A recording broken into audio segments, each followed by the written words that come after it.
Hello aspirants, welcome to T1 Academy. I am Sudhir Kumar.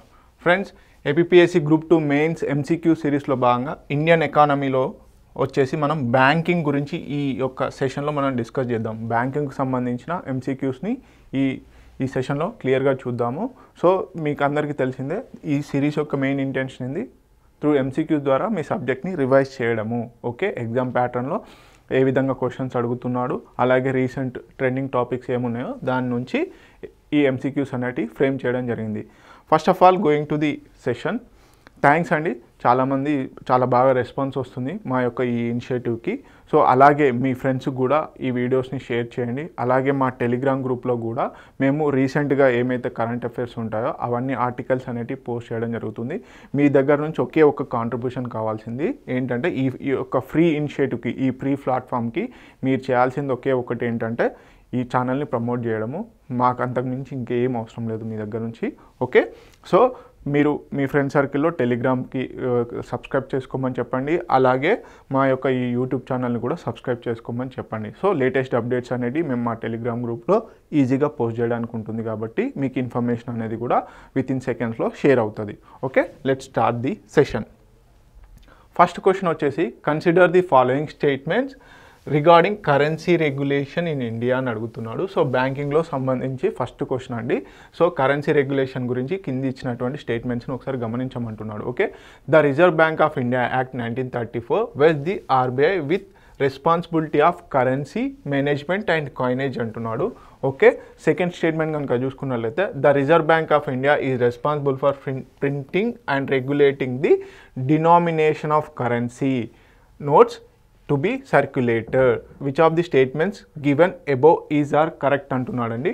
So option A వచ్చేసి 1 only, option B వచ్చేసి 2 only, option C వచ్చేసి both 1 and 2, option D వచ్చేసి neither 1 not 2. ఒకసారి కనుక చూసుకున్నట్లయితే మనకి ఏమంటున్నాడు, currency regulations Reserve Bank of India గురించి ఏమంటున్నాడు, కరెన్సీ రెగ్యులేషన్స్ ఎలా ఉన్నాయి ఇండియాలో అని అడుగుతున్నాడు.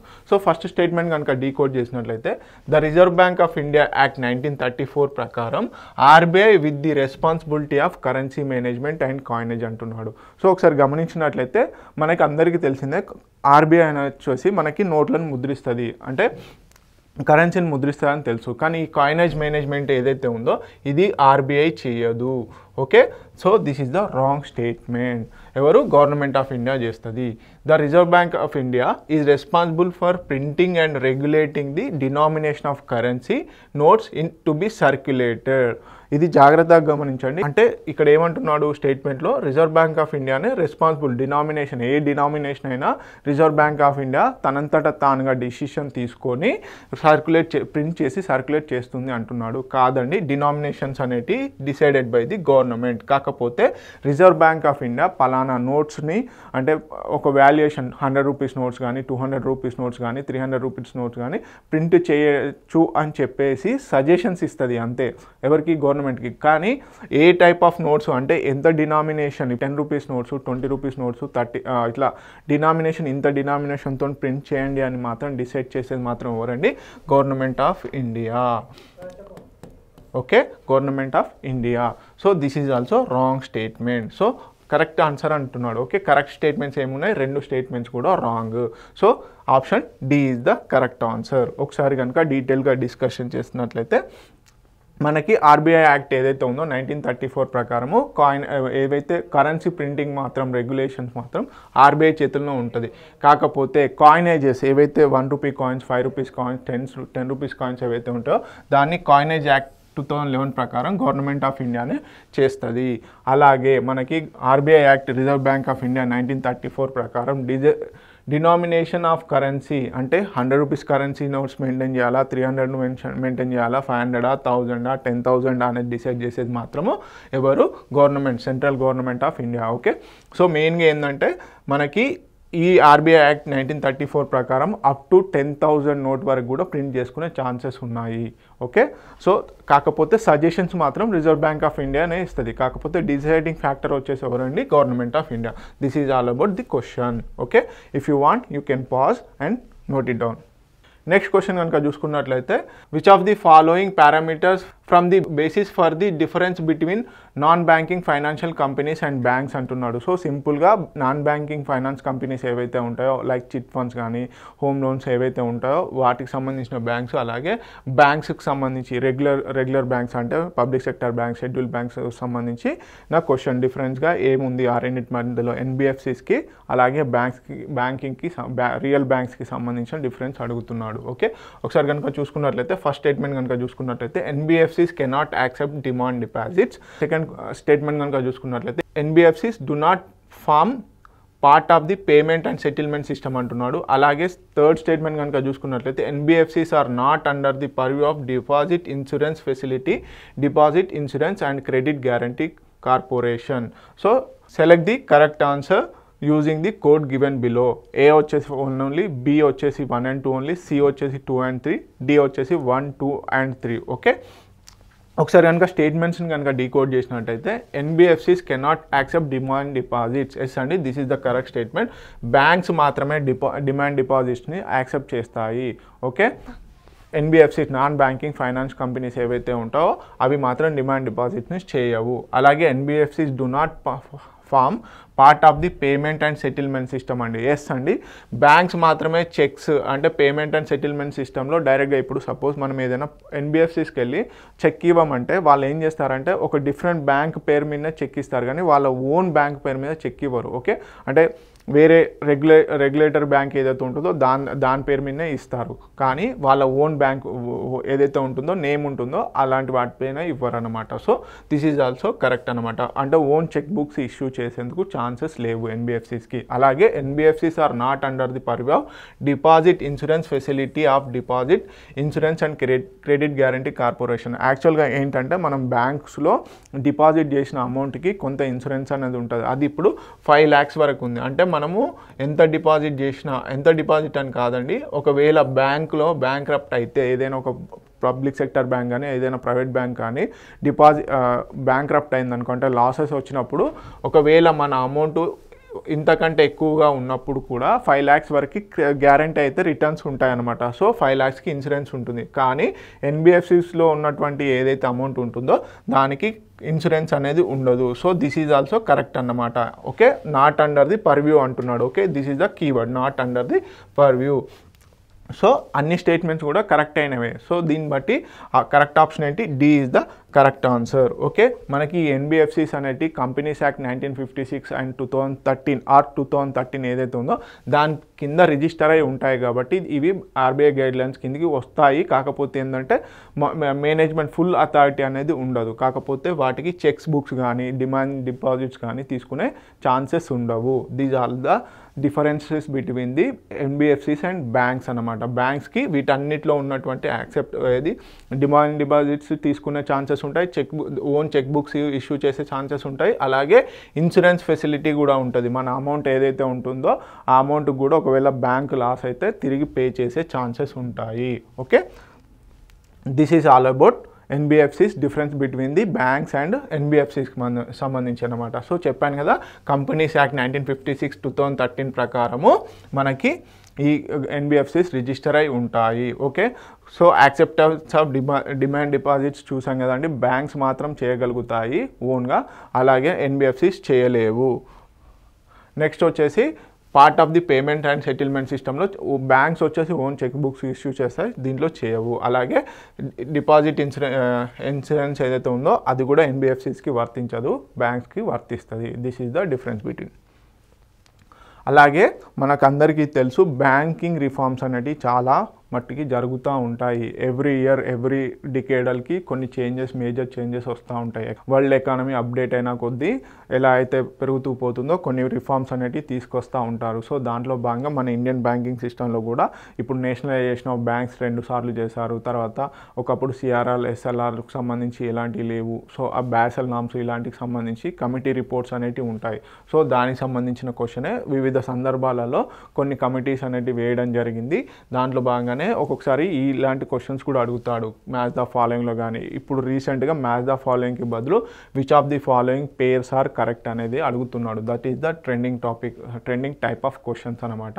How many pairs correct and ఇలా అడుగుతున్నాడు. సో ఒకసారి కమిటీస్ అండ్ రికమెండేషన్స్ కనుక చూసుకున్నట్లయితే ఇటువైపు ఏమో కమిటీస్ ఇచ్చారండి, ఇటువైపు వచ్చేసి ఏరియా ఆఫ్ రిఫార్మ్స్ అంటే ఏ సెక్టార్లో బ్యాంకింగ్ సంబంధించి ఏ సెక్టార్లో రిఫార్మ్స్కి సజెషన్స్ చేశారు అంటున్నారు. సో మ్యాచ్ ద ఫాలోయింగ్ కనుక చూసుకున్నట్లయితే మనకు పీజే నాయక్ గారి యొక్క మెయిన్ రికమెండేషన్ వచ్చేసి merger or privatisation of state owned banks ఏవైతే ఉన్నాయో దానికి సంబంధించిన రికమెండేషన్ పీజే నాయక్ గారు చేశారు. ఓకే, బీమల్ జాలన్ ప్యానెల్ ఏదైతే ఉందో వాళ్ళు స్క్రూటినైజింగ్ the application for new licences అంటే మెయిన్గా కొత్త బ్యాంకులు ఏవైతే ఉంటాయో కొత్త బ్యాంకులు అప్లికేషన్ చేస్తారు కదా వాటికి సంబంధించి గైడ్లైన్స్ ఇవ్వడం జరిగింది. ఎవరు? బీమల్ జానల్ ప్యానెల్ గారి గురించి ప్యానెల్ కమిటీ. అలాగే బండారి కమిటీ దీనికి సంబంధించి reconstruction of regional rural banks ఏవైతే ఉన్నాయో ఆర్ఆర్బీస్ని మనకి అంటే ఎస్టాబ్లిష్ చేసిన తర్వాత మళ్ళీ రీకన్స్ట్రక్షన్ చేయాలి అని చెప్పేసి బండారి కమిటీ గారు రికమెండేషన్ చేయడం జరిగింది. అలాగే దీపక్ పారెక్ కమిటీ దేనికి సంబంధించి ఫైనాన్సింగ్ ఇన్ఫ్రాస్ట్రక్చర్ సెక్టార్ ఏదైతే ఉందో ఫైనాన్సింగ్ ఇన్ఫ్రాస్ట్రక్చర్ సెక్టార్కి సంబంధించి దీపక్ పారెక్ కమిటీ రికమెండేషన్స్ చేయడం జరిగింది. సో దీన్ని బట్టి మనకి ఏంటి, ఏ వచ్చేసి 3తో మ్యాచ్ అవుతుంది, బి వచ్చేసి 4తో మ్యాచ్ అవుతుంది, సి వచ్చేసి 1తోని, డి వచ్చేసి 2తోని. So first option is the correct answer. So ఇక్కడ ఏంటి అంటే ఈ ఒక్క 4 కమిటీసే కాదు, మనకి మెయిన్గా నరసింహన్ కమిటీ అనేది చాలా ఇంపార్టెంట్. అలాగే ప్రీవియస్ గవర్నర్స్ ఎవరైతే ఉన్నారో డిఫరెంట్ గవర్నర్స్ డిఫరెంట్ టర్మ్స్లో మనకి ఆర్బీఐ గవర్నర్స్ ఒక్కొక్క కమిటీని వేయడం జరిగింది. ఆ కమిటీస్ అనేది చాలా ఇంపార్టెంట్. ఇలా చిన్నగా నోట్స్ చేసుకోండి. ఏంటి, ఈ పక్కన కమిటీస్ వాళ్ళు ఇచ్చిన రికమెండేషన్స్ రాసుకొని ఒక పేపర్లో పెట్టుకుంటే మనకు షార్ట్ నోట్స్ తయారైపోతాయి. అంటే ఒక్కొక్క సందర్భాన్ని బుక్స్ ఆథర్స్ ఎలా చేస్తారంటే సందర్భాన్ని బట్టి కమిటీ రికమెండేషన్స్ రాస్తారు. కానీ మనం ఏం చేయాలంటే షార్ట్ నోట్స్లో భాగంగా ఎగ్జామ్కి ముందు రివైజ్ చేసే ప్రాసెస్లో కమిటీస్ అన్నీ ఒక దగ్గర రాసుకోవాలి. ఇట్లా ఇటు సైడ్ కమిటీస్, ఇటు సైడ్ వచ్చేసి వాళ్ళ ఇచ్చిన రికమెండేషన్స్ అండ్ ఇయర్ రాసుకుంటే సరిపోతుంది. Okay, this is all about. So నేను ఇక్కడ ఆల్రెడీ కొన్ని కమిటీస్ ఇచ్చానండి, కమిటీస్ ప్లస్ వాళ్ళు ఇచ్చిన recommendation. PJ Nayak committee already చూసాం కదా, private of state owned banks ఏవైతే ఉన్నాయో వాటిని. బీమల్ జానల్ వచ్చేసి scrutinising application of new bank licences. అలాగే ఆదిత్య పూరి కమిటీ వచ్చేసి dissemination of information related to credit ఏదైతే ఉందో సంబంధించి. బండారి కమిటీ ఆర్ఆర్బీస్ రీకన్స్ట్రక్షన్ గురించి. అలాగే దీపక్ పారెక్ ఏదైతే ఉందో ఫైనాన్సింగ్ ఇన్ఫ్రాస్ట్రక్చర్ సెక్టార్ గురించి. దినేష్ శర్మ కమిటీ వచ్చేసి proposing new regulation that related to virtual digital currencies ఏదైతే ఉందో వర్చువల్ అండ్ డిజిటల్ కరెన్సీకి సంబంధించి దినేష్ శర్మ కమిటీ అండి. ఇది చాలా ఇంపార్టెంట్, రీసెంట్గా న్యూస్లో ఉంది మనకి ఈ రూపీ ఈ పర్పస్లో. ఓకే, అలాగే ఖాన్ కమిటీ వచ్చేసి stressed the need for harmonisation of role of commercial banks ఏదైతే ఉందో దానికి సంబంధించి. అలాగే Verma committee pointed out the consolidation of will lead to pooling strengths and lead to overall reduction in cost of operations ఏదైతే ఉందో. Cost of operations banking సంబంధించి cost of operations ఎంత తగ్గించుకుంటే అంత మంచిదని చెప్పేసి Varma committee recommendations. Okay, this is difference. And Narasimhan committee చాలా important అండి. నరసింహన్ కమిటీ 1, 2 2 ఉన్నాయి. మెయిన్గా 1991 రిఫార్మ్స్ తర్వాత మనకి సిఆర్ఆర్ ఎస్ఎల్ఆర్లు ఎంత మెయింటైన్ చేయాలి అని చెప్పేసి కూడా నరసింహన్ కమిటీ రికమెండేషన్స్ చేసింది. సో ఆ కమిటీ రికమెండేషన్స్ కంపల్సరీ చదవండి. ఓకే, నెక్స్ట్ కనుక చూసుకున్నట్లయితే in the context of bad loans. ఇందాక మనకు తెలుసు కదండి, యాక్చువల్గా మనకి నాన్ పర్ఫార్మింగ్ అసెట్స్ అనేవి చాలా ఇంపార్టెంట్. ఆఫ్టర్ 2007-8 తర్వాత వాటి యొక్క ఇంక్రీజ్ నాన్ పర్ఫార్మింగ్ అసెట్స్ అనేవి చాలా పెరిగాయి బ్యాంకింగ్ సెక్టార్లో. సో వానికి సంబంధించింది in the context of bad loans arrange the following in the increasing order of risk అన్నాడు. ఓకే, సో ఫస్ట్ కనుక చూసుకున్నట్లయితే సబ్ స్టాండర్డ్ అసెట్, తర్వాత సెకండ్ వచ్చేసి డౌట్ఫుల్ అసెట్, థర్డ్ వచ్చేసి లాస్ అసెట్, ఫోర్త్ వచ్చేసి special mention account. So select the correct answer using the code given below. Okay, ఇక్కడ చూడండి increasing order అన్నాడు రిస్క్. ఓకే, మనకి ఒక increasing order, ascending order, descending order. రీసెంట్గా TGPSC conduct చేసినటువంటి exam group 2 and group 3 especially group 2 ఎగ్జామ్లో మనకి ascending orders descending ఆర్డర్సే ఎక్కువగా అడగడం జరిగింది. సో ఇక్కడ జాగ్రత్తగా గుర్తుంచుకోండి, ఇక్కడ అడిగిన క్వశ్చన్ ఏంటంటే వాటికి ఇప్పుడు ఏదైతే బ్యాడ్ లోన్స్ ఉన్నాయో నాన్ పర్ఫార్మింగ్ అసెట్స్ ఒక రకంగా చెప్పాలంటే వాటికి ఉన్నటువంటి రిస్క్ను బట్టి అసెండింగ్ ఆర్డర్ అంటే చిన్న నుంచి పెద్దకి అడుగుతున్నాడు ఇంక్రీజింగ్ ఆర్డర్లో. సపోజ్ ఇక్కడ 10 రూపాయలు లాస్ ఉంది, ఇక్కడ 100 రూపాయలు లాస్ ఉంది, ఇక్కడ నెక్స్ట్ వచ్చేసి 1000 రూపాయలు లాస్ ఉంది. సో ఇలాంటి అసెట్స్ ఏమేమి ఉన్నాయి వాటికి ఇచ్చినటువంటి పేర్లను బట్టి అడుగుతున్నాడు, ఆర్డర్ అడుగుతున్నాడు. సబ్ స్టాండర్డ్ అసెట్సా, doubtful asset, loss asset, special mention account. Okay, మనకి డిఫరెంట్ కేటగిరీస్ అనేటివి చేయడం జరిగింది ఆర్బీఐ వాళ్ళు, వాటికి ఉన్నటువంటి రిస్క్ని బట్టి. ఓకే, లోన్స్ ఇప్పుడు యాక్చువల్గా వీటిని ఎట్లా క్యాలిక్యులేట్ చేస్తారంటే, ఒక ఇంట్రెస్ట్ ఎవరైతే ఒక పర్సన్ లోన్ తీసుకుంటాడో, ఒక కంపెనీ లోన్ తీసుకుంటాడో, ఆ కంపెనీ తగినంత టైంలో ఇంట్రెస్ట్ అలాగే ఇన్స్టాల్మెంట్ ఏదైతే ఉంటుందో ఆ ఇన్స్టాల్మెంట్ని తగినంత టైంలో ప్రిన్సిపల్ అమౌంట్ కానీ ఇంట్రెస్ట్ అమౌంట్ కానీ పే చేయని కేటగిరీని బట్టి ఈ లోన్స్ని కేటగిరైజ్ చేశారనమాట. ఓకే, సపోజ్ ఒక పర్సన్ ఒక నెలలో పే చేయలేదు, అతన్ని సమ్ కేటగిరీకి అలొకేట్ చేస్తారు. ఒక పర్సన్ ఉన్నాడు, తను 2 months కంటే ఎక్కువగా ఇంట్రెస్ట్ కానీ అలాగే ఏది ప్రిన్సిపల్ అమౌంట్ కానీ పే చేయలేదు, అతను ఒక కేటగిరీ కిందకి తీసుకొస్తారు. అలా ఒక్కొక్క వ్యక్తిని వాళ్ళు పే చేయాల్సినటువంటి అమౌంట్ని, ప్రిన్సిపల్ అమౌంట్ని అలాగే ఇంట్రెస్ట్ అమౌంట్ని బట్టి వాళ్ళు ఈ కేటగిరీస్లో చేయడం జరిగింది. సో ఇప్పుడు మనం ఇంకా చూసుకున్నట్లయితే స్పెషల్ మెన్షన్ అకౌంట్ ఏదైతే ఉందో this is the least risk weighted assets అనమాట. అంటే మెయిన్గా వీళ్ళని ఏదైతే నాన్ పర్ఫార్మింగ్ అసెట్ ఉంటుందో వీళ్ళు తక్కువ కేటగిరీ కిందకి వస్తారు. అలాగే మనకు వచ్చేసి నెక్స్ట్ వచ్చేసి sub standard assets. Okay, third వచ్చేసి డౌట్ఫుల్ అసెట్స్, ఫోర్త్ వచ్చేసి loss asset. Okay, this is the category. First వచ్చేసి స్పెషల్ మెన్షన్ అకౌంట్, తర్వాత వచ్చేసి సబ్ స్టాండర్డ్ అసెట్, తర్వాత వచ్చేసి డౌట్ఫుల్ అసెట్, తర్వాత వచ్చేసి లాస్ అసెట్, మొత్తానికి వెళ్ళిపోతుంది అనమాట. ఓకే, సో దీన్ని బట్టి ఏంటి మనకు 4, 1, 2, 3 A is the correct option. Okay, A is the correct option. వాటికి ఉన్నటువంటి రిస్క్ వెయిటెడ్ని బట్టి మనం ఈ కేటగిరీలోకి తీసుకొచ్చాము. ఒకసారి డీటెయిల్గా అంటే ఎంత టైం డ్యూరేషన్ ఉన్న వాళ్ళని దీని కిందకి తీసుకొస్తారు. ఓకే, చూద్దాం. సో మెయిన్గా వచ్చేసి లోన్ నాన్ పర్ఫార్మింగ్ అసెట్ చేసేటప్పుడు ఏదైతే ఉందో దాన్ని బట్టి ఈ కేటగిరీస్ అనేటివి చేస్తారు. స్పెషల్ మెన్షన్ అకౌంట్స్లో కూడా 2 రకాలు ఉంటాయి. స్పెషల్ మెన్షన్ అకౌంట్ ఒకటి ప్రిన్సిపల్ ఆర్ ఇంట్రెస్ట్ పేమెంట్ ఏదైతే ఉంటుందో మోర్ దెన్ 30 daysలో, అంటే మోర్ దెన్ 30 days కంటే తక్కువగా ఉంటాయి, అంటే less than. Okay, not over due more than 30 days. అంటే మెయిన్గా వచ్చేసి స్పెషల్ మెన్షన్ అకౌంట్లో 0 ఏదైతే ఉంటుందో ఈ కేటగిరీని బట్టి మనకి సపోజ్ ఒక పర్సన్ ఫస్ట్ రోజు ఈఎంఐ కట్టాలండి, తను ఆ రోజు కట్టలేదు, 30 days లోపు ఎప్పుడైనా పే చేసుకున్నాడు అనుకోండి, అతన్ని ఏమంటారు సబ్ స్టాండర్డ్ అసెట్ 0లో కిందికి పెడతారు, స్పెషల్ మెన్షన్ అకౌంట్ 0లో కిందికి పెడతారు. సో ఇది తక్కువ రిస్క్ వెయిటెడ్ అనమాట. ఓకే, తను ఏదో ఒక టైంలో ఒక డేట్ మిస్ అవ్వచ్చు కానీ సెకండ్ డేనో థర్డ్ డేనో పే చేస్తారు, అలాంటి వాళ్ళని ఈ కేటగిరీ కిందికి తీసుకొస్తారు. అలాగే స్పెషల్ మెన్షన్ అకౌంట్ 1 ఏదైతే ఉందో వీళ్ళను ప్రిన్సిపల్ అండ్ ఇంట్రెస్ట్ పేమెంట్ ఏదైతే ఉందో over due between 31 to 60 days మధ్యలో. ఇక్కడ జాగ్రత్తగా గమనించండి, ప్రిన్సిపల్ అండ్ ఇంట్రెస్ట్ అనట్లేదు, ప్రిన్సిపల్ ఆర్ అంటున్నాడు. అంటే ప్రిన్సిపల్ అంటే ఏదైనా ఒక అమౌంట్, రెండిట్లలో ప్రిన్సిపల్ అన్న ఇంట్రెస్ట్ అన్న ఖచ్చితంగా ఏదో ఒకటి పే చేయని వాళ్ళని దీని కిందకి తీసుకొస్తారనమాట. అలాగే స్పెషల్ మెన్షన్ అకౌంట్ 2 ఉంటుంది, principal or interest rate payment over due 61 to 90 days. ఈ 61 to 90 days మధ్యలో ఉందో వీళ్ళని స్పెషల్ మెన్షన్ అకౌంట్ 2లోకి తీసుకొస్తారనమాట. సో ఈ విధంగా కేటగరైజ్ చేస్తారు. తర్వాత ఏంది సబ్ స్టాండర్డ్ అసెట్సా, డౌట్ఫుల్ అసెట్సా, లాస్ అసెట్సా అనేది డిసైడ్ చేస్తారనమాట. సో వాటిని ఎలా చేస్తారో చూద్దాం. సో మెయిన్గా వచ్చే స్పెషల్ మెన్షన్ అకౌంట్ 0, 1, 2 అయిపోయాక దట్ ఈస్ ప్రైమ్ టైం అనమాట. తర్వాత నాన్ పర్ఫార్మింగ్ అసెట్స్ కింద కన్సిడర్ చేయడం జరుగుతుంది. ఆ నాన్ పర్ఫార్మింగ్ అసెట్స్లో సబ్ స్టాండర్డ్ అసెట్స్ అని, డౌట్ఫుల్ అసెట్స్ అని, లాస్ అసెట్స్ అని మళ్ళీ 3 కేటగిరీలు ఉంటాయి. ఓకే, దీంట్లో మెయిన్గా వచ్చేసి March 31, 2005 తర్వాత వీటిని ఈ నాన్ పర్ఫార్మింగ్ అసెట్స్ని ఐడెంటిఫై చేయడం జరుగుతుంది. మొత్తంగా less than or equal to 12 నెలల లోపు కనుక ఒక వ్యక్తి ఏదైతే కంపెనీ కనుక తీసుకున్నటువంటి లోన్లో నుంచి ఇంట్రెస్ట్ కానీ అలాగే ప్రిన్సిపల్ అమౌంట్ కానీ ఈ రెండిట్లలో ఏదైనా ఒకటి పే చేసినా కానీ ఈ కేటగిరీ కిందకి రాదు. ఓకే, 2 పే చేయని తరుణంలో సబ్ స్టాండర్డ్ అసెట్స్ కిందకి వస్తారు.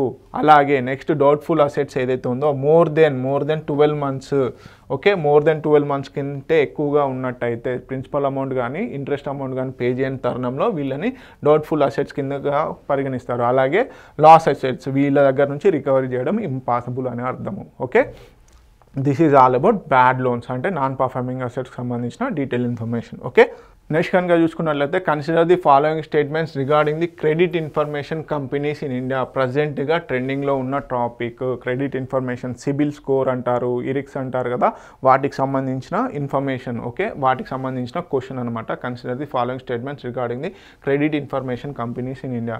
These companies are engaged collecting individuals data about their డెప్ట్ repayment and its history and providing these inputs to financial institutions. Okay, these are regulated by the as per the Banking Regulation Act 1949. Okay, ఏమంటున్నాడు, which of the statements given above is are correct.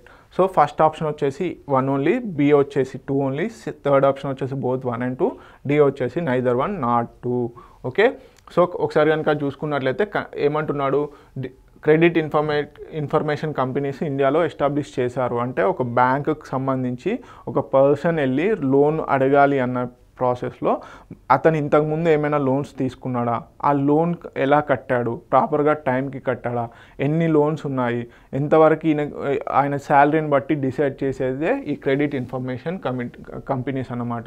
So రీసెంట్గా ప్రజెంట్గా ఈ ఏదైనా loan ఇవ్వాలి అంటే ఈ సిబిల్ ఏదైతే ఉందో, సిబిల్ కానీ ఎరిక్స్ అని డిఫరెంట్ 4 ఇన్ఫర్మేషన్ కంపెనీస్ ఉన్నాయి. వాటి యొక్క రేటింగ్ను బట్టే ఒక పర్సన్కి ఎంత లోన్ ఇవ్వాలి అనేది బ్యాంక్స్ డిసైడ్ చేస్తున్నాయి నవ్ డేస్. ఓకే, ఒకసారి కనుక చూసుకున్నట్లయితే these companies are engage in collecting individual data about their డెప్ట్ repayment and history and providing these inputs and financial institutions. Yes అండి, ఏదైతే తన పూర్వం పాతకాలంలో పే చేసినటువంటి డెప్ట్ ఏదైతే ఉందో దాన్ని బట్టి తన హిస్టారికల్ బ్యాక్గ్రౌండ్ ఎలా ఉంది, అంటే తను తీసుకున్నటువంటి లోన్ ప్రాపర్గా పే చేశాడా లేదా అనే ఇన్ఫర్మేషన్ కలెక్ట్ చేసి ఫైనాన్షియల్ ఇన్స్టిట్యూషన్స్ అంటే బ్యాంక్స్కి ఇచ్చేదే ఈ క్రెడిట్ ఇన్ఫర్మేషన్ కంపెనీస్ అనమాట. అలాగే సెకండ్ స్టేట్మెంట్ కనుక చూసుకున్నట్లయితే these are regulated as per the banking regulation యాక్ట్తో తప్పండి, ఇది wrong statement. Okay, so only 1. So correct option is A.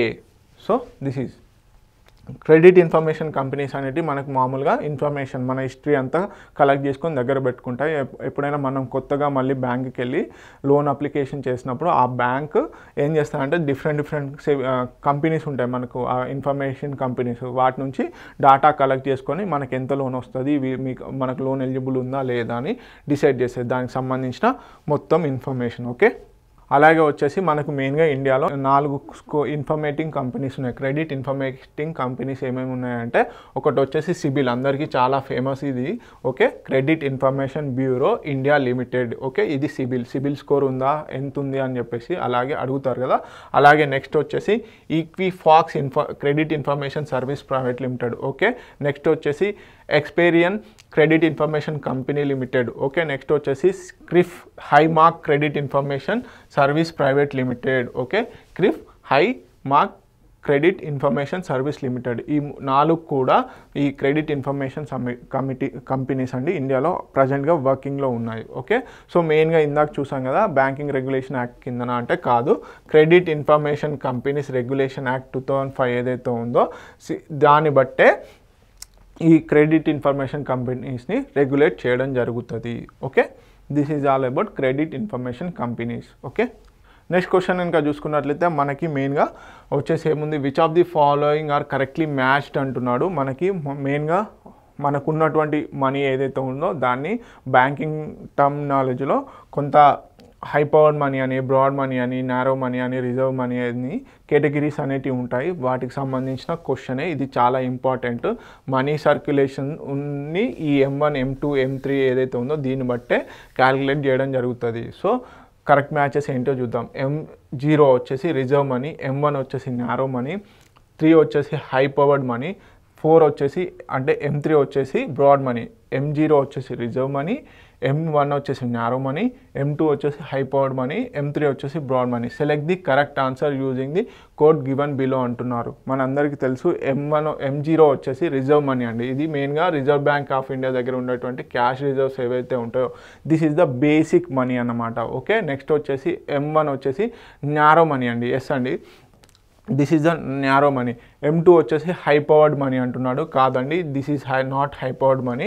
Reserve మనీనే మనం ఒక రకంగా చెప్పాలంటే హై పవర్డ్ మనీ అంటారు. ఓకే, M3 వచ్చేసి బ్రాడ్ మనీ అండి. ఎస్ అండి, మెయిన్గా M4 కూడా ఉంటుంది. M0, M1, M2, M3, M4 ఈ 5 కేటగిరీలను బట్టే మన ఇండియాలో సర్క్యులేషన్ ఎంత ఉంది మనీ అనేది డిసైడ్ చేయడం జరుగుతుంది అనమాట. సో దీన్ని బట్టి కరెక్ట్ ఆన్సర్ అయింది 1, 2, 4 మాత్రమే కరెక్ట్గా మ్యాచ్ అయ్యాయి. ఇందాక చూసాం కదా మనం కమిటీస్లో మ్యాచ్ ద ఫాలోయింగ్ అడిగినట్టు ఇక్కడ మ్యాచ్ ద ఫాలోయింగ్ అడగలేదు, హౌ మెనీ పేర్స్ కరెక్ట్ అన్నాడు. Okay, so A is the correct answer. So వీటి గురించి ఒకసారి కనుక డిస్కస్ చేస్తే మనకి M0 వచ్చేసి reserve money, high powered money అంటారు. ఇందాక చెప్పాను కదండి, ఇది మెయిన్గా సెంట్రల్ బ్యాంక్ ఇండియా దగ్గర ఉన్నటువంటి కరెన్సీ ఏదైతే ఉంటుందో దాన్ని బట్టి డిసైడ్ చేసేదే ఈ M0 మనీ. M1 వచ్చేసి నారో మనీ అండి. ఇది చాలా తక్కువగా అవైలబుల్గా ఉంటుంది. ఇది ఎలా చేస్తారంటే మెయిన్గా M1 మనీ అంటే కరెన్సీ ఇన్ సర్క్యులేషన్, ప్రజల దగ్గర ఏదైతే కరెన్సీ ఉందో అలాగే డిమాండ్ డిపాజిట్స్ ఏవైతే ఉంటాయో బ్యాంక్స్లో వాటిని కలుపుకొని ఈ M1 కేటగిరీ కిందకి తీసుకొస్తారు. Okay, so this is M1. M2 వచ్చేసి కనుక చూసుకున్నట్లయితే పోస్ట్ ఆఫీస్ సేవింగ్ డిపాజిట్స్ ఏవైతే ఉంటాయో వీటిని కూడా కలపాలి. దేనికి? M1 మనీ ఏదైతే ఉందో ఈ నారో మనీకి ఈ పోస్ట్ ఆఫీస్ సేవింగ్స్ డిపాజిట్స్ ఏవైతే ఉంటాయో వాటిని కలపగా వచ్చేదే M2 మనీ అన్నమాట. Okay, M2 equal to M1 plus saving deposits of post office savings account. This is also known as narrow money. ఇవి రెండు కూడా నారో మనీస్ అన్నమాట. ఓకే, తక్కువగా సర్క్యులేషన్స్లో ఉంటాయి. ఓకే, నెక్స్ట్ కనుక చూసుకున్నట్లయితే మనం M3 కనుక చూసుకున్నట్లయితే M3 deposits in the narrow money ఏదైతే ఉందో దీనికి మనం టైం డిపాజిట్స్ ఏవైతే ఉంటాయో, టైం డిపాజిట్స్ అంటే మనకు తెలుసు డ్యూరేషన్తో కూడుకున్నటువంటి డిపాజిట్స్. అంటే బ్యాంక్కి వెళ్ళి కొంత ఫిక్స్డ్ డిపాజిట్ చేస్తాం కదా, 2 ఇయర్స్కా 3 ఇయర్స్కా 4 ఇయర్స్కో, ఆ మనీని కూడా నారో మనీకి అంటే M1కి యాడ్ చేయగా వచ్చేదే మనకి M3 మనీ. ఇది వచ్చేసి వెరీ బ్రాడ్ మనీ అన్నమాట. సో మెయిన్గా యాక్చువల్గా క్యాలిక్యులేట్ చేసేది ఈ M3తోనే క్యాలిక్యులేట్ చేయడం జరుగుతుంది. Broad money does not include the inter bank deposits. అలాగే మనకి ఇంటర్ బ్యాంక్ డిపాజిట్స్ అంటే ఇప్పుడు ఐసిఐసిఐ బ్యాంక్ వెళ్ళి ఎస్బీఐలో డిపాజిట్ చేయడం, ఎస్బీఐ వెళ్ళి ఇంకో బ్యాంక్లో డిపాజిట్ చేస్తాయి కదా, ఆ మనీని ఇంక్లూడ్ కావు. డిపాజిట్ అంటే టైం డిపాజిట్స్ అంటే అవి కూడా ఇంక్లూడ్ అవుతాయేమో అని కన్ఫ్యూజ్ అవుతారు, కానీ ఇంటర్ బ్యాంక్ డిపాజిట్స్ అనేవి కావు. సో ఇది ఇంపార్టెంట్ అండి.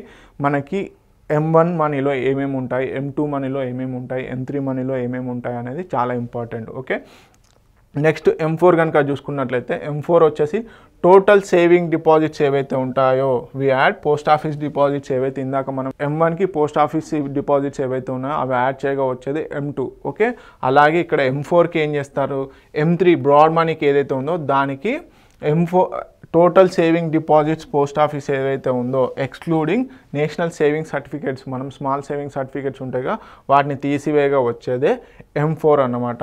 So this is all about monies. Okay, M1 categories చాలా ఇంపార్టెంట్. దీంట్లో ఏ కేటగిరీకి ఏ టైప్ ఆఫ్ మనీని యాడ్ చేస్తే M1, M2, M3, M4 వస్తాయో గుర్తుపెట్టుకోండి. Okay, please try to pause it and make note down. Okay, next కనుక చూసుకున్నట్లయితే consider the following statements regarding the domestic systematically important banks ఏవైతే ఉన్నాయో వాటికి సంబంధించిన question. Domestic systematically important banks అనేది ట్రెండింగ్లో ఉన్నటువంటి టాపిక్.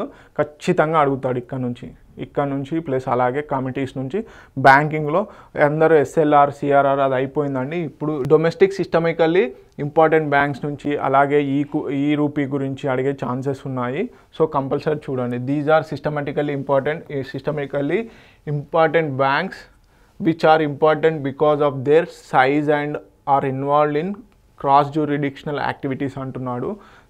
సెకండ్ స్టేట్మెంట్ వచ్చేసి the banks are recognised as DSIB domestic systemically important banks by the minister of finance అంటున్నాడు. Okay, as of now only public sector banks have been identified under the category of DSIBs అంటున్నాడు. Which of the statement given above is are correct అంటున్నాడు. Okay, ఒకసారి statements కనుక decode చేస్తే options అనేవి మీరు చూసుకోవాలండి. Okay, so ఒకసారి statements కనుక డీకోడ్ చేద్దాం. These are systematically important banks which are important because of their size and involved in cross jurisdictional activities అండి. ఎస్ అండి, 2% ఆఫ్ GDP ఏదైతే ఉందో, ఒకవేళ యాక్చువల్గా ఈ డొమెస్టిక్ సిస్టమేటికల్లీ ఇంపార్టెంట్ బ్యాంక్స్ అంటే ఏంటంటే మనకి మెయిన్గా వచ్చేసి అవి టూ బిగ్ టు ఫెయిల్. ఒక రకంగా చెప్పాలంటే వాటి యొక్క ట్రాన్సాక్షన్స్ కనుక చూసుకున్నట్లయితే 2% ఆఫ్ జీడిపిని మించి ఉంటాయి. మన కంట్రీ యొక్క జీడిపిలో 2%గా ఉంటుంది. ఒకవేళ అవి కనుక ఫెయిల్ అయితే మన యొక్క ఎకానమీ కూడా క్రాష్ అయ్యే ఛాన్సెస్ ఉంటాయి. అలాంటి బ్యాంకును ఐడెంటిఫై చేసి వాటికి ఎంత మెయింటైన్ చేయాలి ఏంటి అనేది RBI గైడ్లైన్స్ ఇవ్వడం జరుగుతుంది. సో అలాంటి బ్యాంక్స్నే డొమెస్టిక్ సిస్టమికల్లీ ఇంపార్టెంట్ బ్యాంక్స్ అనడం జరుగుతుంది. ఓకే, సో ఇది మెయిన్గా క్రాస్ జ్యుడిషియల్ యాక్టివిటీస్ ఇవన్నీ చేస్తాయి. So first statement is the correct. Okay, the banks are recognised as domestic systemically important banks by the minister of finance. ఇది wrong అండి. So ఇలాంటి keywords గుర్తుపెట్టుకోవాలి. ఏ ఆర్గనైజేషన్ మెయింటైన్ చేస్తుంది అనేది కూడా స్టేట్మెంట్స్లలో అడుగుతాడు. సో ఇది Reserve Bank of India announce చేస్తుంది ఎవ్రీ ఇయర్ ఆగస్టులో. ఓకే, ఎవ్రీ ఇయర్ ఆగస్టులో ఈ డీసిప్స్ గురించి అనౌన్స్ చేయడం జరుగుతుంది. As of now only public sector banks have been identified under the category of DSIBs అంటున్నాడు. కాదండి, పబ్లిక్ సెక్టర్ బ్యాంక్సే కాదు, ప్రైవేట్ బ్యాంక్స్ కూడా మనకి రీసెంట్గా వచ్చేసి హెచ్డిఎఫ్సి అండ్ ఐసిఐసిఐ, ఎస్బీఐ ఈ 3 మాత్రమే డీసిప్స్గా అంటే డొమెస్టిక్ సిస్టమికల్లీ ఇంపార్టెంట్ బ్యాంక్స్గా ఉండడం జరిగింది. ఏ బ్యాంక్స్ అండి? ఒకటి ఎస్బీఐ, ఇంకోటి వచ్చేసి హెచ్డిఎఫ్సి, ఇంకోటి వచ్చేసి ఐసిఐసిఐ. ఈ 2 కూడా ప్రైవేట్ బ్యాంక్సే కదా. ఎస్బీఐ ఒకటి public sector bank. So not only public sector banks, private banks కూడా పార్టిసిపేటే. సో అంటే ఇంపార్టెంటే. సో థర్డ్ స్టేట్మెంట్ కూడా రాంగ్. ఓకే, ఇప్పుడు ఏమడిగాడు? కరెక్ట్ స్టేట్మెంట్స్ అడిగాడు. So first option is the correct. Only one is the correct statement. So this is all about domestic systemically important banks. Okay, మనం కనుక చూసుకున్నట్లయితే చెప్పాను కదా 2% ఆఫ్ జీడిపి కన్సిడర్ చేస్తారు. అలాగే టూ బిగ్ టు ఫెయిల్. ప్రజెంట్గా మనకి 3 బ్యాంక్సే ఉన్నాయి. ఏంటి అండి? మనకు వచ్చేసి ఎస్బీఐ, ఐసిఐసిఐ, హెచ్డిఎఫ్సి. అలాగే ఎవరు అనౌన్స్ చేస్తారు దీన్ని? Reserve Bank of India. ఎప్పుడు? ఎవ్రీ ఇయర్ ఆగస్ట్లో ఈ డొమెస్టిక్ సిస్టమికల్లీ ఇంపార్టెంట్ బ్యాంక్స్ గురించి అనౌన్స్ చేయడం జరుగుతుంది. ఓకే, ఎప్పటి నుంచి అనౌన్స్ చేస్తున్నారంటే 2015 నుంచి. Okay, this is all about domestic systemically important banks. Okay, next question కనుక చూసుకున్నట్లయితే which of the following statements is correct regarding the capital adequacy ratio గురించి అడుగుతున్నాడు. కార్ అంటారు సింపుల్గా. క్యాపిటల్ అడిక్వసీ రేషియో చాలా ఇంపార్టెంట్ అండి. దీని గురించి కూడా మనకి క్వశ్చన్స్ అడిగే ఛాన్సెస్ ఉంటాయి. It is A parameter to tackle the effect of inflation. Second option కనుక చూసుకున్నట్లయితే it came up through an agreement which is also known as Basel Accord. So second option కనుక చూసుకున్నట్లయితే it came up through an agreement which is known as Basel Accord. C వచ్చేసి it is same for banks across India. It is same for across India అంటున్నాడు. అలాగే D వచ్చేసి the primary dealers and NBFCs are exempted from this అంటున్నాడు. So ఒకసారి కనుక చూసుకున్నట్లయితే మనం decode చేద్దాము. It is a parameter to tackle effect of inflation అంటున్నాడు. కాదండి, యాక్చువల్లీ ఇది రాంగ్. యాక్చువల్గా క్యాపిటల్ అడిక్వసీ రేషియో అంటే ఏంటిదంటే మనకి మెయిన్గా బ్యాంక్స్ ఏవైతే ఉంటాయో బ్యాంక్స్ యొక్క క్యాపిటల్ అమౌంట్ ఏదైతే ఉంటుందో అంటే లైక్ వాటికి సంబంధించిన బిల్డింగ్స్ కానీ వాటికి సంబంధించిన ఆస్తులు అన్నిటిని కూడా క్యాపిటల్ అంటారు. ఓకే, ఈ క్యాపిటల్ అడిక్వసీ రేషియో ఏ విధంగా క్యాలిక్యులేట్ చేస్తారంటే కొన్ని లోన్స్ ఇస్తారు కదండి, ఆ లోన్స్ కనుక రీపే కావు, కొంతమంది ఎగ్గొడతారు కదా, ఆ ఎగ్గొట్టినటువంటి అమౌంట్కు రిస్క్ వెయిటెడ్గా చేస్తారన్నమాట. సో ఏదైతే లోన్స్ ఉంటాయో వాటిని కూడా దీని కింద కన్సిడర్ చేయకుండా సింపుల్గా చెప్పాలంటే capital by risk weighted assets ఏవైతే ఉంటాయో వాటన్నిటిని కూడా క్యాపిటల్ అడిక్వసీ రేషియో అంటారు. ఇది ఒక రేషియో అన్నమాట. ఓకే, మెయిన్గా బ్యాంక్స్ లాస్ వచ్చినప్పుడు అవి రీపే చేయగలవా లేదా అని క్యాలిక్యులేట్ చేసేదే ఈ క్యాపిటల్ అడిక్వసీ రేషియో. ఏంటండి సింపుల్గా చెప్పాలి అంటే నార్మల్ టర్మ్లో ఒక బ్యాంక్ తనకు ఉన్నటువంటి ఆస్తులను ఏవైతే ఉంటాయో అవి డిపాజిట్స్ చేసినటువంటి వాళ్ళకి రీపే చేయగలుగుతాయా లేదా అని క్యాలిక్యులేట్ చేసేదే ఈ క్యాపిటల్ అడిక్వసీ రేషియో. దీన్నే ఏమంటున్నారు? రిస్క్ వెయిటెడ్ అసెట్స్ అని కూడా అంటున్నారు. రిస్క్ వెయిటెడ్ అసెట్స్ రేషియో ఏదైతే ఉందో దాన్ని కూడా అంటున్నారు అనమాట. సో నెక్స్ట్ వచ్చేసి బి వచ్చేసి కనుక చూసుకున్నట్లయితే it came through an agreement which is known as Basel accord. Yes అండి, ప్రపంచంలో ఉన్నటువంటి బ్యాంక్స్ అన్ని బ్యాంక్ రిజర్వ్ బ్యాంక్స్ ఇవన్నీ ఉంటాయి కదా, సెంట్రల్ బ్యాంక్స్, ఫెడరల్ బ్యాంక్స్, అవన్నీ కలిపి బాసెల్లో ఒక అకార్డ్ అన్నమాట, ఒక అగ్రిమెంట్కి వచ్చాయన్నమాట. మనం ప్రతి బ్యాంకుకి ఇంత పెడదాము క్యాపిటల్ అడిక్వసీ రేషియో అనేది. ఎందుకు అంటే ప్రజల యొక్క నమ్మకాన్ని పెంచాలి కాబట్టి వీటిని లాసెస్ కిందకి తీసుకురావద్దని చెప్పేసి ప్రతి బ్యాంకుకు కొంత కండిషన్ అనేది పెట్టాలి అని చెప్పేసి బాసెల్, ఇది స్విట్జర్లాండ్ ఉంది అండి, అక్కడ ఈ ఒప్పందం అనేది జరిగింది. So this is a correct option అనమాట. So it is same. అలాగే మిగతాయి కనుక చూసుకున్నట్లయితే it is same for bank across India అంటే కాదండి, డిఫరెంట్ కమర్షియల్ బ్యాంక్స్కి ఒకలాగా ఉంటుంది, అలాగే షెడ్యూల్ మామూలు బ్యాంక్స్కి ఒకలాగా ఉంటుంది అనమాట. The primary dealers and NBFCs are exempted from this అంటే కాదండి. దీంట్లో ఇది రీసెంట్గా రీసెంట్గా ఏం చేశారు, ఎన్బిఎఫ్సిస్ని కూడా ఈ రిస్క్ వెయిటెడ్ అసెట్స్ కింద అంటే క్యాపిటల్ అడిక్వసీ రేషియో మెయింటైన్ చేయాలని చెప్పేసి చెప్తున్నారు. ఓకే, ఒకసారి డీకోడ్ చేసినట్లయితే the percentage of total capital, యాక్చువల్గా క్యాపిటల్ అడిక్వసీ రేషియోను కనుక చూసుకున్నట్లయితే percentage of total capital the total risk weighted assets ఏవైతే ఉన్నాయో వాటిని మనము కన్సిడర్ చేస్తున్నాము. ఇందాక చెప్పాను కదా, ఏదైతే లోన్స్ ఉంటాయో వాటికి బ్యాంకుకు ఉన్నటువంటి యాక్చువల్ ఆస్తులో ఎంత ఉంటుందో దాన్ని రేషియో ప్రకారంగా చూపించేదే ఈ క్యాపిటల్ అడిక్వసీ రేషియో. ఓకే, ఇది ఒకసారి కనుక ఫార్ములా చూసుకున్నట్లయితే టోటల్ టైర్ 1 టైర్ 2 క్యాపిటల్స్ ఏవైతే ఉంటాయో capital adequacy ratio equal to total tier 1 tier 2 capitals divided by risk weighted assets ఏవైతే ఉంటాయో. రిస్క్ వెయిటెడ్ అసెట్స్ అంటే సింపుల్గా లోన్స్ని డివైడ్ చేయగా వచ్చేదే క్యాపిటల్ అడిక్వసీ రేషియో. దీన్నే capital to risk weighted assets ratio అని కూడా అనడం జరుగుతుంది. సో ఇది ఎక్కడండి, బాసెల్ స్విట్జర్లాండ్లో జరిగినటువంటి అకార్డ్లో ఒక్కొక్క బ్యాంకుకి ఇంత ఉండాలి అని చెప్పేసి ఆయా సెంట్రల్ బ్యాంక్స్ ఏవైతే ఉంటాయో ఒక తీర్మానం చేసుకోవడం జరిగింది. సో ఇది ఒక ఇంటర్నేషనల్ స్టాండర్డ్ ప్రాక్టీస్ అన్నమాట. సో ఇప్పుడు ఇందాక ఒక స్టేట్మెంట్లో చూసాం కదండి, థర్డ్ ఆప్షన్లో ఏమని చూసాము, అన్ని బ్యాంక్స్కి కూడా సేమ్ ఉంటాయి అన్నారు. కానీ కాదండి, మెయిన్గా షెడ్యూల్డ్ కమర్షియల్ బ్యాంక్స్ ఏవైతే ఉంటాయో షెడ్యూల్డ్ కమర్షియల్ బ్యాంక్స్కి క్యాపిటల్ అడిక్వసీ రేషియో అనేది 9% ఉండాలి. అలాగే పబ్లిక్ సెక్టార్ బ్యాంక్స్ ఏవైతే ఉన్నాయో పబ్లిక్ సెక్టార్ బ్యాంక్స్కి ఈ క్యాపిటల్ అడిక్వసీ రేషియో 12% ఉండాలి. సో మెయిన్గా ఇది వచ్చేసి 1990 నుంచి బాసెల్ నార్మ్స్ని ఫాలో అవ్వడం జరుగుతుంది. ఇది ఎవ్రీ ఇయర్ చేంజ్ అవుతా, అంటే ప్రతి 4 ఇయర్స్కి ఒకసారి 5 ఇయర్స్కి ఒకసారి ఒక్కొక్కసారి చేంజ్ అవుతూ ఉంటాయి. అప్పుడు ఉన్నటువంటి పరిణామాలను బట్టి ఈ రిస్క్ వెయిటెడ్ అసెట్స్ ఏవైతే క్యాపిటల్ అడిక్వసీ రేషియోని చేంజ్ చేయడం జరుగుతుంది. సో దీంతో మెయింటైన్ చేయాలన్నమాట క్యాపిటల్ అడిక్వసీ రేషియోని. పబ్లిక్ సెక్టర్ బ్యాంక్స్ 12%, అలాగే 9%. ఎన్బిఎఫ్సిస్కి యాక్చువల్గా ఇప్పటివరకు లేదు, కాకపోతే ఏంటంటే తీసుకొస్తున్నారు అని చెప్పేసి చెప్పడం జరిగింది. ఓకే, నెక్స్ట్ క్వశ్చన్ కనుక చూసుకున్నట్లయితే which of the following best describes the bank run అంటున్నాడు. బ్యాంక్ రన్ అనేది ఒక టర్మ్ అండి, ఇప్పుడు ప్రజెంట్గా న్యూస్లో ఉంది గత 2 ఇయర్స్ నుంచి. So what is bank run చూద్దాం. Okay, it refers to situation when there is excess liquidity in the bank అంటున్నాడు. ఓకే, బి వచ్చేసి it is a condition when non performing assets of bank increase above the threshold limit అంటున్నాడు. It is the situation in which bank decides to stop all the services to its presence by opening several new branches.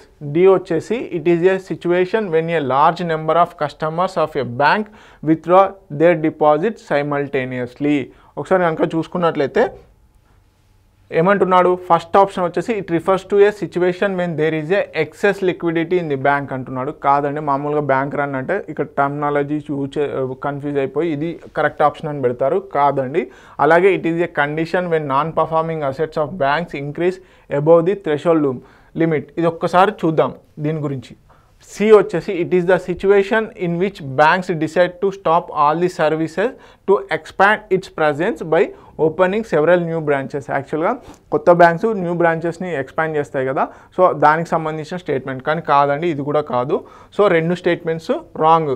Okay, కాకపోతే ఇక్కడ confuse అయ్యే chances ఉంటాయి. It is a condition when non performing assets of bank increase above the threshold limit. It is a situation when a large number of customers of a bank withdraw their deposit simultaneously. మామూలుగా banks యొక్క operations ఎలా ఉంటాయండి, depositors అంటే ఇప్పుడు మనం వెళ్ళి బ్యాంక్లో money deposit చేస్తాం. బ్యాంక్స్ ఏం చేస్తాయి, కొంత రెగ్యులర్ బ్యాంక్ రన్ కోసం అని చెప్పేసి కొంత వాళ్ళ దగ్గర ఉంచుకొని కొంతేమో లెండర్స్కి ఇస్తుంది, అంటే ఎవరైతే బ్యాంక్ లోన్ తీసుకుంటారో వాళ్ళకి ఇస్తుంది అనమాట. సో ఇది మెయిన్గా. కాకపోతే ఏంటంటే ఎప్పుడైతే నాన్ పర్ఫార్మింగ్ అసెట్స్ అనేవి ఇంక్రీజ్ అవుతాయో అప్పుడు ఏమవుతుంది, డిపాజిట్స్ మామూలుగా మనం వెళ్తాము తీసుకొని రావడం జరుగుతుంది. ఆ ప్రాసెస్లో ఏమవుతుందంటే ఓవర్ నెంబర్ ఆఫ్ కస్టమర్స్ అనేది విత్డ్రా జరుగుతూ ఉంటుంది అన్నమాట. సో మెయిన్గా ఈ నాన్ పర్ఫార్మింగ్ అసెట్స్ ఏదైతే ఉందో థ్రెషోల్డ్ లిమిట్ అనేది కూడా సంబంధం లేదు. బ్యాంక్ రన్ అనేది మెయిన్గా ఎప్పుడైతే పుకార్లు వస్తాయో, సపోజ్ ఆ బ్యాంకు నష్టాల్లో ఉంది అని తెలిసిన ప్రాసెస్లో నెంబర్ ఆఫ్ మెంబర్స్ వెళ్ళి ఎవరైతే డిపాజిటర్స్ ఉంటారో వాళ్ళంతా ఇమీడియట్గా విత్డ్రా చేసుకోవడం జరుగుతుంది వాళ్ళ యొక్క డిపాజిట్స్ని. అలాంటి టైంలో ఇక్కడ ఉన్నటువంటి నాన్ పర్ఫార్మింగ్ అసెట్స్ రావు, అంటే ఏదైతే లోన్స్ ఉంటాయో రీపే జరగదు, అలాగే ప్రజలకు ఇవ్వాల్సిన అమౌంట్ అనేది పెరుగుతూ ఉంటుంది. So this is the bank run. It is a situation when a large number of customers of a bank withdraw their deposits simultaneously. ఒక దిక్కేమో లోన్స్ రీపే చేయరు, అలాగే ఎవరైతే డిపాజిట్ చేశారో వాళ్ళు తీసుకోవడం జరుగుతుంది అన్నమాట ఈ బ్యాంక్ రన్ ప్రాసెస్లో. ఓకే, మనం రీసెంట్గా మహారాష్ట్ర కోఆపరేటివ్ బ్యాంక్స్ ఇవన్నీ చూసాం కదండి. లోన్స్ తీసుకున్న వాళ్ళేమో మామూలుగా రీపే చేయకపోయేసరికి ఎవరైతే డిపాజిట్స్ పే చేశారో ఆ డిపాజిట్స్ని తీసుకున్నారు కదా వాళ్ళందరూ కూడా విత్డ్రా చేసుకుంటూ ఉంటారు. సో ఇలాంటి ప్రాసెస్లో బ్యాంక్ రన్ అనేది జరుగుతూ ఉంటుంది. మెయిన్గా ఏంటి, ఎలాంటి సందర్భాల్లో బ్యాంక్ నష్టాల్లో ఉంది అని తెలిసిన వెంబటే చాలామంది వెళ్ళి బ్యాంక్ పైన పడతారనమాట. So this is called bank run. This is related information. Please pause it and make it note down. So next question కనుక చూసుకున్నట్లయితే, consider the following statements regarding priority sector lending certificates గురించి అడుగుతున్నాడు. Priority sector lending అంటే ఏంటి అనేది కూడా చూద్దాం ఒకసారి. These are tradable certificates issued by the Reserve Bank of India for banks who have failed to meet their priority sector lending targets. Second statement చూసుకున్నట్లయితే, all scheduled commercial banks, small finance banks and payment banks are eligible to participate in the trading of priority sector lending certificate. Okay, which of the statements given above is are correct అంటున్నాడు. So statements కనుక decode చేసినట్లయితే యాక్చువల్గా priority sector lending అంటే ఏంటి, యాక్చువల్గా reserve Bank of India government ఇద్దరూ కలిసి కొన్ని ప్రియారిటీ సెక్టార్స్ ఉంటాయి. ఏమని, అగ్రికల్చర్ అని, ఎంఎస్ఎంఈసి అని, అలాగే స్మాల్ ఫార్మర్స్కి, వీళ్ళందరికీ, రూరల్ పీపుల్, అర్బన్ డెవలప్మెంట్స్ వీళ్ళందరూ ఉంటారు కదా, వీళ్ళందరికీ కూడా చిన్న చిన్న చేతి వృత్తుల వారికి కూడా ఖచ్చితంగా బ్యాంక్స్ అనేటివి లోన్స్ ఇవ్వాలి. ప్రతి బ్యాంక్కి కూడా ఒక set of priority sector lending targets ఉంటాయి. ఒక బ్యాంక్ ఎస్టాబ్లిష్ చేయాలి, ఒక బ్రాంచ్ ఎస్టాబ్లిష్ చేయాలంటే ఖచ్చితంగా అగ్రికల్చర్కి లోన్స్ ఇవ్వాల్సిందే, అలాగే ల్యాండ్ డెవలప్మెంట్కి లోన్స్ ఇవ్వాల్సిందే, గ్రామ పంచాయతీలకు లోన్స్ ఇవ్వాల్సిందే. ఇలా ప్రియారిటీ సెక్టార్స్ని ఐడెంటిఫై చేస్తారు ఎవరు, ఆర్బీఐ వాళ్ళు. గవర్నమెంట్ ఇచ్చిన లిస్టుని బట్టి ఆర్బీఐ ఐడెంటిఫై చేస్తుంది. ఆర్బీఐ ఏం చేస్తుంది, ఇతరత్ర బ్యాంకులకి మీరు ఈ సెక్టార్స్కి ఇంత లోన్స్ ఇవ్వాలి ఖచ్చితంగా అని చెప్పేసి ప్రతి బ్రాంచ్కి కూడా టార్గెట్స్ ఉంటాయి. సో అలాంటి టైంలో ఏవైతే మీట్ అవ్వదో ఆ ప్రాసెస్లో ఒక బ్యాంకు చాలా excess priority sector lending loans అనేవి ఇవ్వడం జరుగుతుంది, ఒక బ్యాంక్ ఏమో ఇవ్వకుండా ఉంటుంది. అలాంటి టైంలో ఏదైతే బ్యాంక్ ఉంటుందో ఎక్కువ ఇచ్చినటువంటి లోన్స్ ప్రియారిటీ సెక్టార్ కింద ఎక్కువ లోన్స్ ఏదైతే ఇస్తుందో ఆ బ్యాంకు కొన్ని సర్టిఫికేట్స్ని ఇష్యూ చేస్తుంది. ఏంటి, ప్రియారిటీ సెక్టార్ లెండింగ్ సర్టిఫికేట్ అని ఇష్యూ చేయడం జరుగుతుంది. సో ఇంకో బ్యాంక్ ఏం చేస్తుంది, ఈ ప్రియారిటీ సెక్టార్ టార్గెట్స్ ఏవైతే ఉంటాయో మీట్ అవ్వనటువంటి బ్యాంక్ ఉంటుంది కదా, ఆ మీట్ అవ్వనటువంటి బ్యాంక్ ఈ ప్రియారిటీ సెక్టార్ లెండింగ్ సర్టిఫికేట్స్ని కొనుక్కుంటుంది అన్నమాట. So these are tradable certificates issued by Reserve Bank of India కాదండి, ఇది ఇండివిజువల్ ఏ బ్యాంక్ అయితే ఆ బ్యాంకుకి సంబంధించి. ఇప్పుడు ఎస్బీఐ ఉంది, ఎస్బీఐ తన ప్రియారిటీ సెక్టార్ లెండింగ్ సంబంధించి ఎక్కువ లోన్స్ ఇచ్చింది ఆ సెక్టార్కి. అప్పుడేంది, ఒక 100 కోట్ల టార్గెట్ ఉండే, కానీ ఎస్బీఐ బ్యాంక్ ఏం చేసింది, 150 కోట్లు టార్గెట్ రీచ్ అయింది. కాకపోతే ఆ 50 కోట్లు అనేది ఎక్సెస్ ఉంది కదా, ఆ ఎక్సెస్ కోట్లు ఏదైతే ఉందో ఎక్సెస్ అమౌంట్కి సంబంధించి సర్టిఫికేట్స్ అనేవి ఇష్యూ చేస్తుంది. ఏదైతే మీట్ అవ్వదో, సపోజ్ ఐసిఐసి మీట్ అవ్వలేదు తన టార్గెట్ని, తనకు 150 కోట్ల టార్గెట్ ఉంది, కానీ 100 కోట్ల టార్గెటే మీట్ అయింది. ఆ 50 కోట్ల టార్గెట్ని స్టేట్ బ్యాంక్ ఆఫ్ ఇండియా నుంచి కొనుక్కుంటుంది అనమాట. So these are tradable certificates. కాకపోతే ఇండివిజువల్ బ్యాంక్స్ ఏవైతే ఉన్నాయో మీట్ అయినటువంటి బ్యాంక్స్ మాత్రమే ఇష్యూ చేయగలుగుతాయి, not RBI. All scheduled commercial banks, small finance banks and payment banks are eligible to participate in trading priority sector lending certificates. నేను ఇందాకే చెప్పాను కదండి, మెయిన్గా కొన్ని బ్యాంక్స్కి మాత్రము కొన్ని లిమిట్స్ ఉంటాయి. దీంట్లో మెయిన్గా వచ్చేసి scheduled commercial banks, small finance banks ఎలిజిబుల్గా ఉన్నాయి. కాకపోతే పేమెంట్ బ్యాంక్స్ ఏవైతే ఉన్నాయో, మనకు పేటిఎం లాంటి, అలాగే ఎయిర్టెల్ పేమెంట్ బ్యాంక్స్ ఏవైతే ఉన్నాయో వాటికి ఈ ట్రేడబుల్ సర్టిఫికేట్స్ అనేవి లేవు, వీటికి టార్గెట్స్ కూడా లేవు ప్రియారిటీ సెక్టార్ లెండింగ్. ఎందుకంటే payment banks are not demand deposit banks అన్నమాట. సో పేమెంట్ బ్యాంక్స్కి ఎలిజిబుల్ కాదు. Okay, so both statements are also wrong. So answer is D, neither 1 nor 2. ఓకే, ఇదంతా కూడా మనకి ఏ బ్యాంకు ఎక్కడెక్కడ ఎంత అని చెప్పేసి, ఎంత ప్రియారిటీ సెక్టార్ లెండింగ్ చేయాలి అని చెప్పేసి, ఎవరెవరు ఎలిజిబుల్ అని చెప్పేసి పూర్తి ఇన్ఫర్మేషన్ అండి. Try to pause it down and make it note down. Okay, మనం కనుక చూసుకున్నట్లయితే మెయిన్గా ఆల్ షెడ్యూల్ కమర్షియల్ బ్యాంక్స్ ఏవైతే ఉన్నాయో, అలాగే లోకల్ ఏరియా బ్యాంక్స్ ఎలిజిబుల్ అవుతాయి, urban cooperative banks, small savings banks, అలా ఇవన్నీ కూడా. కాకపోతే పేమెంట్ బ్యాంక్స్ ఏవైతే ఉన్నాయో, ఎయిర్టెల్ పేమెంట్ బ్యాంకు, అలాగే పేటిఎం లాంటి బ్యాంక్స్ ఏవైతే ఉన్నాయో అవి ఈ ప్రియారిటీ సెక్టార్ లెండింగ్ సర్టిఫికెట్స్కి ఎలిజిబుల్ కావు. ఓకే, అండ్ రీసెంట్గా ప్రియారిటీ సెక్టార్ లెండింగ్ లిస్ట్లో కూడా ఎంఎస్ఎంఈ సెక్టార్ని యాడ్ చేయడం జరిగింది. ఒకవేళ మరీ ఇన్డెప్త్గా వెళ్తే మాత్రం ఇప్పుడు సపోజ్ ఈ ప్రియారిటీ సెక్టార్ లెండింగ్స్లో కూడా కొత్తగా ఏర్పాటు చేసినటువంటి బ్యాంక్స్ ఏవైతే ఉంటాయో వాటికి కూడా టార్గెట్స్ ఉంటాయి. అండ్ ఇండివిజువల్ బ్రాంచ్ ఎన్ని బ్రాంచ్లు ఓపెన్ చేయాలి, ఏ బ్రాంచ్లో ఎన్ని ప్రియారిటీ సెక్టార్ లెండింగ్ లోన్స్ ఇవ్వాలి, ఎంత టార్గెట్ మీట్ అవ్వాలి అనేది కూడా ఉంటుంది.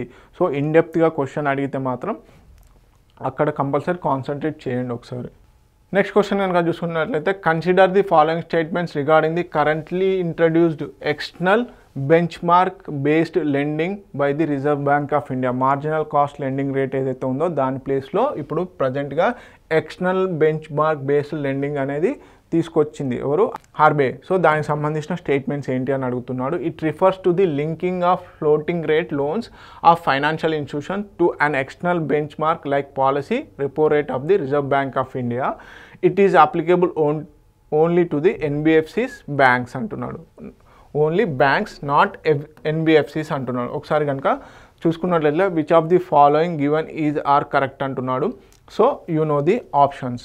స్టేట్మెంట్స్ని కనుక డీకోడ్ చేస్తే, first of all external bench mark based lending rate ఏదైతే ఉందో, మనకి ఎంసీఎల్ఆర్ ఏదైతే ఉందో, మార్జినల్ కాస్ట్ లెండింగ్ రేట్ ఏదైతే ఉందో, దానివల్ల మనకి మానిటరీ పాలసీ ఏదైతే ఉందో, మానిటరీ పాలసీ అనౌన్స్ చేసేటప్పుడు రివర్స్ రెపో రేట్ అనేది ఉంటుంది కదా. ఈ repo rate, reverse repo rates తగ్గినప్పుడు కానీ పెరిగినప్పుడు కానీ అది ప్రజలకి వీలైనంత త్వరగా చేరడం లేదు, ఆ రెపో రేట్స్ తగ్గించినా పెంచినా కానీ.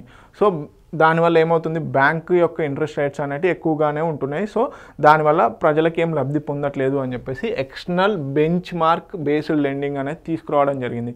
సో దీని ద్వారా ఏంటంటే ఇమీడియట్గా యాక్షన్ చూపిస్తుంది. సో దాని ద్వారా బ్యాంక్స్ బెనిఫిట్ అవుతాయి, అదేవిధంగా ప్రజలు కూడా బెనిఫిట్ అవుతారు. సో దీని ద్వారా ఎకానమీ అనేది ఫ్లోటింగ్ అనేది ప్రాపర్గా ఉంటుంది. సో దానికి సంబంధించి ఈ ఎక్స్టర్నల్ బెంచ్ మార్కింగ్ అనేది. Okay, it refers to the linking of floating rate loans of financial institutions. Already ఇచ్చినటువంటి లోన్స్ ఏవైతే ఉంటాయో వాటికి సంబంధించిన ఫ్లోటింగ్ రేట్ని కూడా డిసైడ్ చేస్తుంది.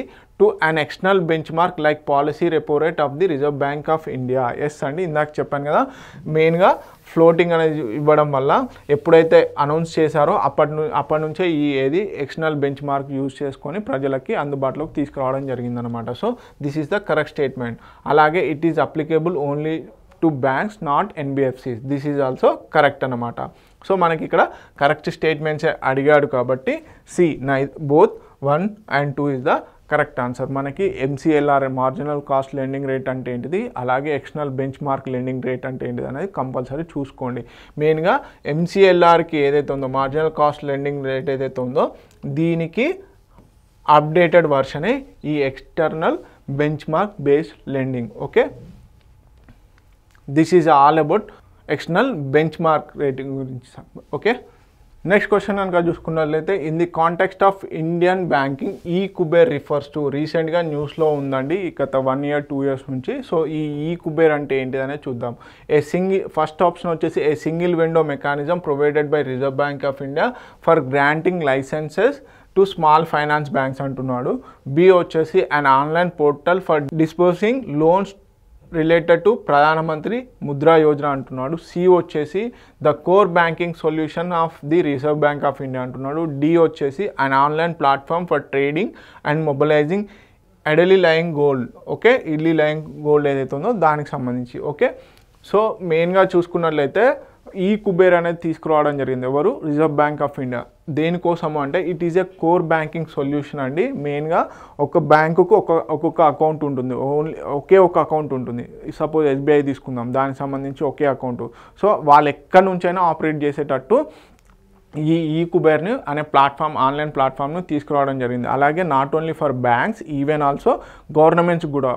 స్టేట్ గవర్నమెంట్స్కి కూడా ఒక్కొక్క అకౌంట్ ఒక ఈ కుబేర్లో ప్రొవైడ్ చేయడం జరిగింది. దాని ద్వారా ఎంత వస్తుంది ఎంత వెళ్తుంది అని చెప్పేసి ఈజీగా మానిటర్ చేయొచ్చు. This is the core banking solution introduced by the Reserve Bank of India, ఈ కుబేర్ అనేది. ఓకే, సో మెయిన్గా వచ్చేసి చెప్పాను కదండి, it is A safety system అండి. ఎక్కడి నుంచైనా బ్యాంకుకు సంబంధించిన ట్రాన్సాక్షన్స్ ఈజీగా మానిటర్ చేసుకునే విధంగా, అలాగే బ్యాంక్ యొక్క ట్రాన్సాక్షన్స్ని అప్లికేబుల్ చేసుకునే విధంగా దీన్ని చేశారు. సింగిల్ కరెంట్ అకౌంట్ అంట. Okay, it is A provision of single current account for each bank across the country with decentralised access. Okay, చెప్పాను కదా, ఎక్కడి నుంచైనా ఆపరేటింగ్ చేసుకునే విధంగా చేశారు.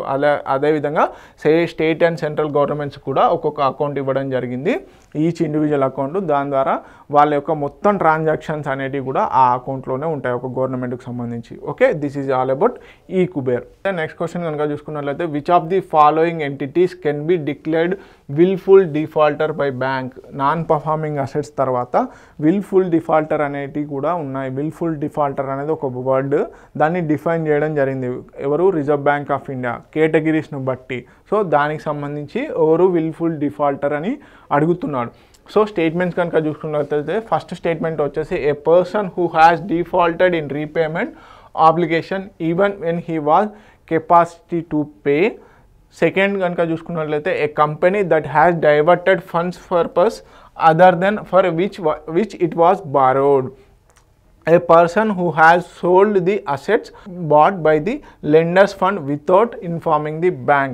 Select the correct answer using the code given below అంటున్నాడు. So మనకి విల్ఫుల్ డిఫాల్టర్స్ అనేది డిఫైన్ చేయడం జరిగింది రిజర్వ్ బ్యాంక్ ఆఫ్ ఇండియా వాళ్ళు. మొత్తంగా 4 కేటగిరీలుగా చెప్పడం జరిగింది, అంటే 4 డెఫినేషన్స్ ఇవ్వడం జరిగింది ఎవరు విల్ఫుల్ డిఫాల్టర్స్ అనే దానికి. ఓకే, ఒకసారి కనుక చూసుకున్నట్లయితే స్టేట్మెంట్స్ని డీకోడ్ చేద్దాం. A person who has defaulted in repayment obligation even when he was capacity to pay. Yes అండి, విల్ఫుల్ డిఫాల్టర్ అనే వాళ్ళని ఈ విధంగా కూడా డిఫైన్ చేయడం జరిగింది. ఏమని? ఒక పర్సన్, లోన్ తీసుకున్న పర్సన్ ఎవరైతే ఉంటారో, కంపెనీ ఉంటుందో, ఆ పర్సన్ కానీ కంపెనీ కానీ పే చేసే కెపాసిటీ ఉన్నప్పటికీ కావాలని పే చేయకుండా ఉన్న వాళ్ళని విల్ఫుల్ డిఫాల్టర్గా పరిగణించడం జరిగింది. So first statement is the correct answer. Second statement కనుక చూసుకున్నట్లయితే, a company that has diverted funds for purpose other than for which it was borrowed. Yes అండి, మెయిన్గా ఒక పర్సన్ కానీ కంపెనీ కానీ ఒక పర్పస్కి తీసుకుంటారు. సార్ నాకు హోమ్ కట్టుకోవాలనో, లేకపోతే ల్యాండ్ డెవలప్మెంట్ కోసమనో, ఇట్లా లేదంటే నేను ఒక ప్రోడక్ట్ని డెవలప్ చేస్తాను ఒక కంపెనీ తీసుకుంటుంది. కాకపోతే వాళ్ళు ఆ తీసుకున్న పర్పస్కి కాకుండా వేరే పర్పస్, హోమ్ లోన్ తీసుకొని కార్ కొనుక్కోవడమో, ఇంకేదో చేయడమో, ఇంకా పర్సనల్ యూజింగ్ కొనుక్కోవడమో ఇలా చేస్తూ ఉంటారు. సో దీన్ని కూడా విల్ఫుల్ డిఫాల్టర్ కింద డిఫైన్ చేయడం జరిగింది.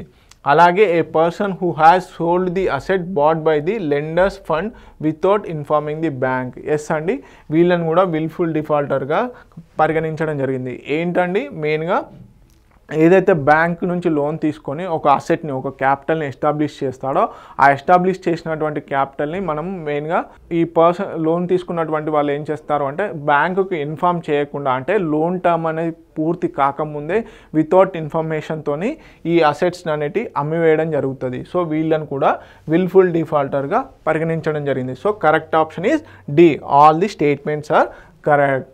Okay, so this is the all about wilful defaulters. Okay, next కనుక చూసుకున్నట్లయితే, in the context of Indian economy what are ways and means advances? This is the important అండి. రీసెంట్గా గత కోవిడ్ తర్వాత వేస్ and means advances అనేటి ట్రెండింగ్లో ఉంది banking టర్మినాలజీలో. So ways and means advances అనేది ఒకసారి చూద్దాం.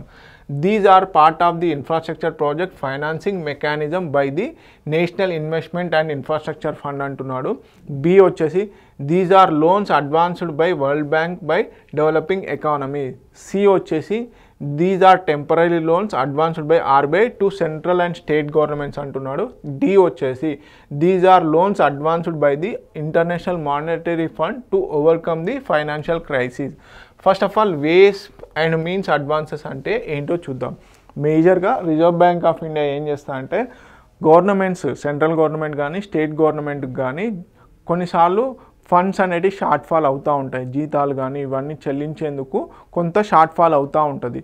సో దాన్ని ఓవర్కమ్ చేయడం కోసం అని చెప్పేసి ఒక్కొక్క స్టేట్ గవర్నమెంట్కి కానీ సెంట్రల్ గవర్నమెంట్కి కానీ సర్టెన్ కోటాని అనౌన్స్ చేయడం జరిగింది. ఎవరు? ఆర్బీఐ వాళ్ళు. సపోజ్ తెలంగాణ స్టేట్ ఉంది, అలాగే ఏపీ స్టేట్ ఉంది, వాళ్ళ యొక్క కెపాసిటీని బట్టి వాళ్ళకి ఎంత వేస్ and means advances, collateral loan కానీ వితౌట్ కొలాటరల్ లోన్స్ కానీ, అంటే సెక్యూరిటీ లోన్స్ కానీ సెక్యూరిటీ లేకుండా కూడా లోన్స్ ఇచ్చే దాన్నే ఈ వేస్ అండ్ మీన్స్ అడ్వాన్సెస్ అంటారు. So the correct option is C. These are temporary loans advanced by RBI to central and state government. So this is the correct answer. C is the correct answer.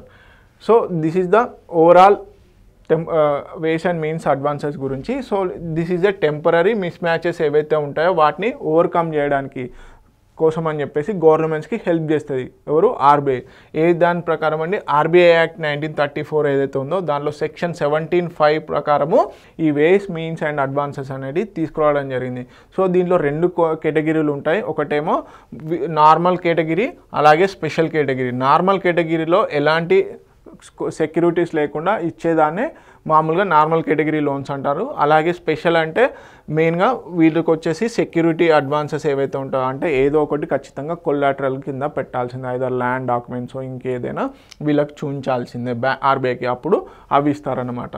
Okay, దీన్ని మెయిన్గా April 1st, 1997 నుంచి introduce చేయడం జరిగింది. This is the important point. ఎప్పటి నుంచి introduce చేశారు అంటే 1997 April 1st నుంచి ఈ వేస్ అండ్ మీన్స్ అడ్వాన్సెస్ అనేవి ఇవ్వడం జరిగింది. ఇది మెయిన్గా కోవిడ్ టైంలో అప్పుడు గవర్నమెంట్స్కి ప్రాపర్ ఇన్కమ్ లేకపోతే వీటిని పెంచండి, వేస్ అండ్ మీన్స్ అడ్వాన్సెస్ని పెంచండి అని చెప్పేసి కూడా ఆయా స్టేట్ గవర్నమెంట్స్ సెంట్రల్ గవర్నమెంట్కి రిక్వెస్ట్ చేయడం జరిగింది. అందుకని చెప్పేసి న్యూస్లో ఉంది. అప్పటి నుంచి ఇప్పటి వరకు కూడా కంటిన్యూస్గా న్యూస్లోనే ఉంది. సో మెయిన్గా ఎన్ని డేస్ డ్యూరేషన్ అండి? 90 days డ్యూరేషన్. ఓకే, 90 days డ్యూరేషన్తోనే ఈ వేస్ అండ్ మీన్స్ అడ్వాన్సెస్ లోన్స్ అనేది ఇవ్వడం జరుగుతుంది. ఓకే, నెక్స్ట్ క్వశ్చన్ కనుక చూసుకున్నట్లయితే consider the following statements about the statutory liquidity ratio. మనకి మానిటరీ పాలసీ అనౌన్స్ చేసేటప్పుడు సిఆర్ఆర్, ఎస్ఎల్ఆర్ అనేవి ఉంటాయి కదా, క్యాష్ రిజర్వ్ రేషియో ఎంత మెయింటైన్ చేయాలి, అలాగే ఎస్ఎల్ఆర్ ఎంత మెయింటైన్ చేయాలని కూడా అనౌన్స్ చేయడం జరుగుతుంది. రిపో రేట్, రివర్స్ రెపో రేట్లో భాగంగా కూడా. Okay, so statutory liquidity ratio గురించి అడుగుతున్నాడు. ఫస్ట్ స్టేట్మెంట్ కనుక చూసుకున్నట్టయితే SLR can be maintained in cash, gold or government securities. Second statement కనుక చూసుకున్నట్లయితే SLR reserves are kept with the bank itself, not with the RBI. బేసిక్గా CRR, SLR అంటే ఏంటంటే cash reserve ratio. Banks ఏం చేస్తాయి అంటే certain అమౌంట్ని reserve Bank of India ఇప్పుడు ప్రజెంట్గా 4% ఉంది, సిఆర్ఆర్ వచ్చేసి 4%గా ఉంది. ఈ ఏదైతే అమౌంట్ ఉందో అంటే మనం డిపాజిట్ చేసిన అమౌంట్లో నుంచి 4% అమౌంట్ ఎక్కడ డిపాజిట్ చేయాలండి? రిజర్వ్ బ్యాంక్ ఆఫ్ ఇండియాతోని డిపాజిట్ చేయాలి ఈ సిఆర్ఆర్ అనేది. ఓకే, ఈ సిఆర్ఆర్ అనేది మనము రిజర్వ్ బ్యాంక్ ఆఫ్ ఇండియాలో ఎవరు డిపాజిట్ చేస్తారు? బ్యాంక్స్ అనేవి. మనం ₹1,00,000 డిపాజిట్ చేస్తే దాంట్లో 4% అనేది వితౌట్ ఇంట్రెస్ట్ రేట్కి రిజర్వ్ బ్యాంక్ ఆఫ్ ఇండియా దగ్గర డిపాజిట్ చేయడం జరుగుతుంది. ఎందుకు డిపాజిట్ చేస్తారు అంటే ఎప్పుడైనా బ్యాంక్స్ యొక్క రెగ్యులర్ వర్క్ ఏదైతే ఉంటుందో దాంట్లో ఒకవేళ మిస్ మ్యాచెస్ జరిగితే ఈ క్యాష్ రిజర్వేషన్ ఉపయోగించుకొని ఇక్కడ డిపాజిట్ చేసినటువంటి అమౌంట్ ఏదైతే ఉందో దాన్ని ఉపయోగించుకొని ఆ బ్యాంక్ లాసెస్ని అంటే ఎవరైతే డిపాజిటర్స్ ఉంటారో వాళ్ళకి చెల్లించడం జరుగుతుంది. అలాగే next SLR, statutory liquidity ratio, ఇది కూడా లైక్ సిఆర్ఆర్ఏ, కాకపోతే ఏంటంటే డైరెక్ట్ బ్యాంకులు రిజర్వ్ బ్యాంక్ ఆఫ్ ఇండియా దగ్గర డిపాజిట్ చేయకుండా ఉండేందుకు రెగ్యులర్ యాక్టివిటీస్ని కంటిన్యూ చేయడం కోసం అని చెప్పేసి కొంత అమౌంట్ని ఈ ఎస్ఎల్ఆర్ కింద సిఆర్ఆర్ కింద ఉంచడం జరుగుతుంది. ఈ ఎస్ఎల్ఆర్ కూడా ఈ కోవకే సంబంధించింది అనమాట. ఈ ఎస్ఎల్ఆర్ అంటే ఏంటంటే మెయిన్గా క్యాష్ రిజర్వ్ రేషియో లాగా రిజర్వ్ బ్యాంక్ ఆఫ్ ఇండియా దగ్గర కొంత అమౌంట్ని డిపాజిట్ చేయకుండా వీళ్ళు ఏం చేస్తారు, మెయిన్గా క్యాష్ రూపకంగా, గోల్డ్ రూపకంగా, అలాగే గవర్నమెంట్ సెక్యూరిటీస్ ఏవైతే ఉంటాయో వీటి రూపకంగా ఈ ఎస్ఎల్ఆర్ కింద ఉంచాల్సిందే కంపల్సరీ. ఎంత అండి? ఇప్పుడు ప్రజెంట్గా 22% అరౌండ్ ఉందండి. దాదాపుగా ఈ 22% ఎస్ఎల్ఆర్ అనేది ఈ రూపకంగా బ్యాంక్స్ మెయింటైన్ చేయాల్సిందే. ఇవి రెండు కూడా ఎందుకు అంటే బ్యాంకింగ్ రెగ్యులర్ వర్క్స్ ఏవైతే ఉంటాయో వాటికి ఆటంకం కలిగించకుండా ఈ అమౌంట్ని యూజ్ చేసుకోవడం కోసం అని చెప్పేసి ఉంచుతారు. ఓకే, అలాగే SLR, so this is the first statement is the correct. అలాగే SLR reserves are kept with the bank itself, not with the RBI. చెప్పాను కదండి, క్యాష్ రిజర్వ్ రేషియో సిఆర్ఆర్ ఏదైతే ఉంటుందో ఆర్బీఐ దగ్గర ఉంచుతారు. అలాగే ఎస్ఎల్ఆర్ వచ్చేసి బ్యాంక్స్ దగ్గరే ఉంటుంది, కాకపోతే ఏ ఫామ్లో అండి, గోల్డ్ ఆర్ గవర్నమెంట్ సెక్యూరిటీస్లో భాగంగా ఉంచుతారు. So both statements are correct. So correct option ఈ C. Which of the statements given above is are correct అన్నాడు కాబట్టి C is the correct answer. So SLR గురించి డీటెయిల్ ఎక్స్ప్లెనేషన్ అండి ఇది. ఓకే, మెయిన్గా వచ్చేసి నెట్ డిమాండ్ అండ్ లయబిలిటీస్ ఏవైతే ఉంటాయో వాటిని మీట్ అవ్వడం కోసం అని చెప్పేసి సిఆర్ఆర్ని ఎస్ఎల్ఆర్ని మెయింటైన్ చేయడం జరుగుతుంది. ఓకే, అలాగే మనకి ఇక్కడ నెక్స్ట్ కనుక చూసుకున్నట్లయితే which of the following can be consider liabilities for the Reserve Bank of India. మనకి అసెట్స్ అనేటివి ఉంటాయి, లయబిలిటీస్ అనేటివి ఉంటాయి. ఈ లయబిలిటీస్కి సంబంధించి రిజర్వ్ బ్యాంక్ ఆఫ్ ఇండియాకి ఈ కింద ఇచ్చినటువంటివి ఏవి లయబిలిటీస్ కోవాలోకి వస్తాయి అని చెప్పేసి అంటున్నాడు. ఓకే, ఫస్ట్ వచ్చేసి గోల్డ్ రిజర్వ్, సెకండ్ వచ్చేసి currency notes held by public, third వచ్చేసి loan to commercial banks, fourth వచ్చేసి investment in government securities. Okay, మనకి మెయిన్గా అసెట్స్ క్యాపిటల్స్ ఏవైతే ఉంటాయో అవన్నీ కూడా ఒక కేటగిరీ. సో మెయిన్గా చూసుకున్నట్లయితే ఈ గోల్డ్ రిజర్వ్స్ కానీ, అలాగే లోన్ టు కమర్షియల్ బ్యాంక్స్ ఏవైతే ఉన్నాయో అవి, ఇన్వెస్ట్మెంట్ ఇన్ గవర్నమెంట్ సెక్యూరిటీస్ ఏదైతే ఉందో ఇవి క్యాపిటల్ అసెట్స్ కిందికి వస్తాయి. లయబిలిటీస్ కిందికి ఏవి వస్తాయి, currency notes held by public ఏదైతే ఉందో ఈ సెకండ్ ఏదైతే ఉందో ఇది మాత్రమే లయబిలిటీస్ కిందికి వస్తాయి. సో ఈ మూడు కూడా లయబిలిటీస్ కిందికి కాకుండా క్యాపిటల్ కిందికి వస్తాయి. గోల్డ్ రిజర్వ్స్, అలాగే loan to commercial banks, investment in government securities, ఈ మూడు కూడా మనకి క్యాపిటల్ కిందికి వస్తాయి. ఈ currency notes held by public ఏదైతే ఉందో ఇది మాత్రము లయబిలిటీస్ కిందికి వస్తాయి. Select the correct answer using the code given below అన్నాడు. So only 2 is the okay. So that's why D is the correct answer. లయబిలిటీస్కి కింద only currency notes held by public వస్తుంది కాబట్టి D is the correct answer. So మెయిన్గా వచ్చేసి ఇదండి government securities ఏవైతే ఉంటాయో, మామూలుగా అసెట్స్ ఏవైతే ఉన్నాయో అవన్నీ కూడా gold reserves, foreign exchange reserves, అలాగే ఇన్వెస్ట్మెంట్ ఇన్ గవర్నమెంట్ సెక్యూరిటీస్, అలాగే ఆర్బీఐ ఇతరత్ర బ్యాంకులకు ఏదైతే లోన్స్ ఇస్తుందో అవన్నీ కూడా అసెట్స్ కిందకి వస్తాయి. లయబిలిటీస్ వచ్చేసి currency held in banking department, currency notes held by public, vault cash ఏదైతే ఉందో held by commercial banks and deposits of commercial banks, scheduled state cooperative banks and other banks with RBI ఉన్నటువంటి ఇవన్నీ కూడా liabilities కిందకే వస్తాయి. So ఇది important అండి. Okay, next కనుక చూసుకున్నట్లయితే consider the following statements about the marginal cost of fund based lending rate, MCLR. Marginal cost lending rate సింపుల్గా చెప్పాలి అంటే మార్జినల్ కాస్ట్ లెండింగ్ రేట్ ఏదైతే ఉందో దానికి సంబంధించిన క్వశ్చన్ మనకు తెలుసు. బ్యాంక్ రేట్ అంటే ఏంటిది, ఎంసీఎల్ఆర్ అంటే ఏంటిది, ఇందాక ఎక్స్టర్నల్ బెంచ్ మార్క్ రేట్ ఏదైతే చూసామో దానికి సంబంధించింది కూడా ఈ marginal cost of funds based lending rate గురించి అడుగుతున్నాడు. It is the minimum interest rate of a bank below which it normally cannot lend. It is determined at regular intervals by the Reserve Bank of India. Which of the statements given above is are correct అంటున్నాడు. First option వచ్చేసి 1 only, B వచ్చేసి 2 only, C వచ్చేసి both 1 and 2, D వచ్చేసి neither 1 not 2. ఒకసారి కనుక statements కనుక decode చేస్తే it is the minimum interest rate of bank below which normally cannot lend అండి. ఎస్ అండి, మామూలుగా మార్జినల్ కాస్ట్ లెండింగ్ రేట్ ఏదైతే ఉందో దీనికంటే బ్యాంక్స్ ఎట్టి పరిస్థితుల్లో అప్పులు ఇవ్వకూడదు. లోన్స్ అనేటివి ఇప్పుడు బ్యాంక్ 1% 2% అనేది డిసైడ్ చేసేది ఈ ఎంసీఎల్ఆర్ను బేస్ చేసుకొని, ఏదైతే రెపో రేట్ ఉంటుందో దాన్ని బేస్ చేసుకొని ఈ ఎంసీఎల్ఆర్ని డిసైడ్ చేయడం జరుగుతుంది. ఈ ఎంసీఎల్ఆర్ కంటే తక్కువ ఇవ్వద్దు, ఎక్కువైనా ఇవ్వచ్చు, ఎక్కువ ఇంట్రెస్ట్ రేట్కైనా ఇవ్వచ్చు కానీ తక్కువ ఇంట్రెస్ట్ రేట్కి ఇవ్వకూడదు. సో కెనాట్ లెండ్ అంటున్నాడు కాబట్టి this is the correct answer. It is determined at regular intervals by the Reserve Bank of India. కాదండి, ఈ బ్యాంక్ ఇట్ సెల్ఫ్, బ్యాంక్స్ ఏవైతే ఉంటాయో అవే డిసైడ్ చేసుకుంటాయి రెపో రేట్ను బట్టి. So Reserve Bank of India repo రేట్ను అనౌన్స్ చేస్తే ఆ రెపో రేట్ను బట్టి ఎంసీఎల్ఆర్ని డిసైడ్ చేసుకునేది మాత్రం బ్యాంక్స్ మాత్రమే.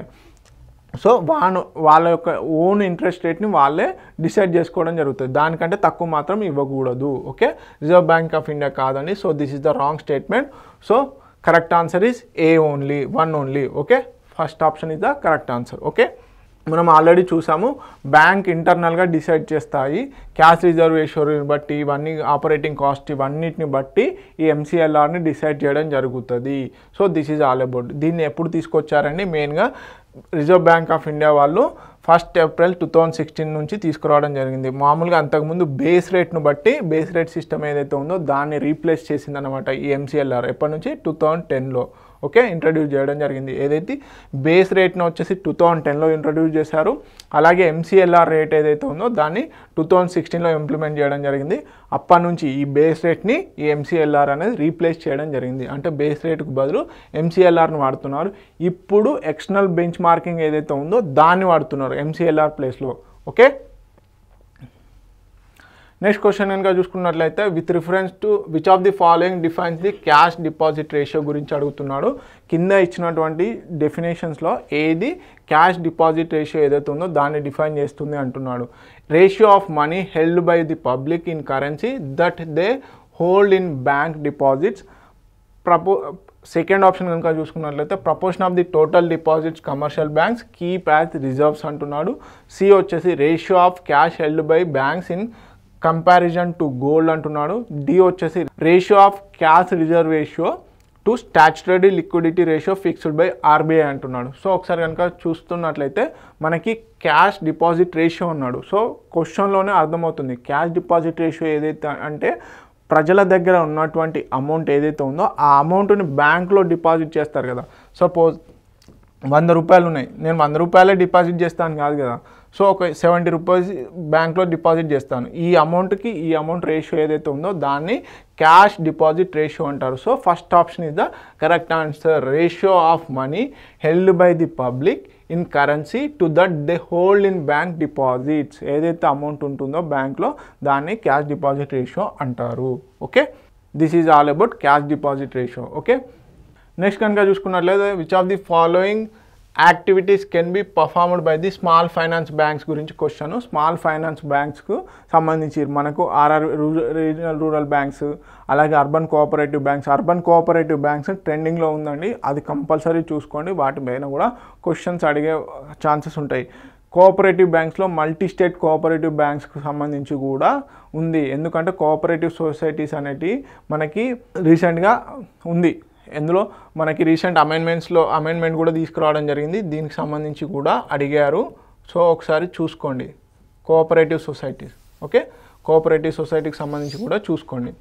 So come to the small finance banks గురించి కనుక చూసుకున్నట్లయితే, supplying credits to the small and marginal farmers. Second statement కనుక చూసుకున్నట్లయితే, supplying credit to the micro and small industries అంటున్నాడు. అలాగే థర్డ్ వచ్చేసి being a business correspondent for another bank అంటున్నాడు. Select the correct answer using the code given below. So small finance banks అనేవి ఎందుకు establish చేశారు, వాటి ఇంపార్టెన్స్ ఏంది అనేది చాలా important.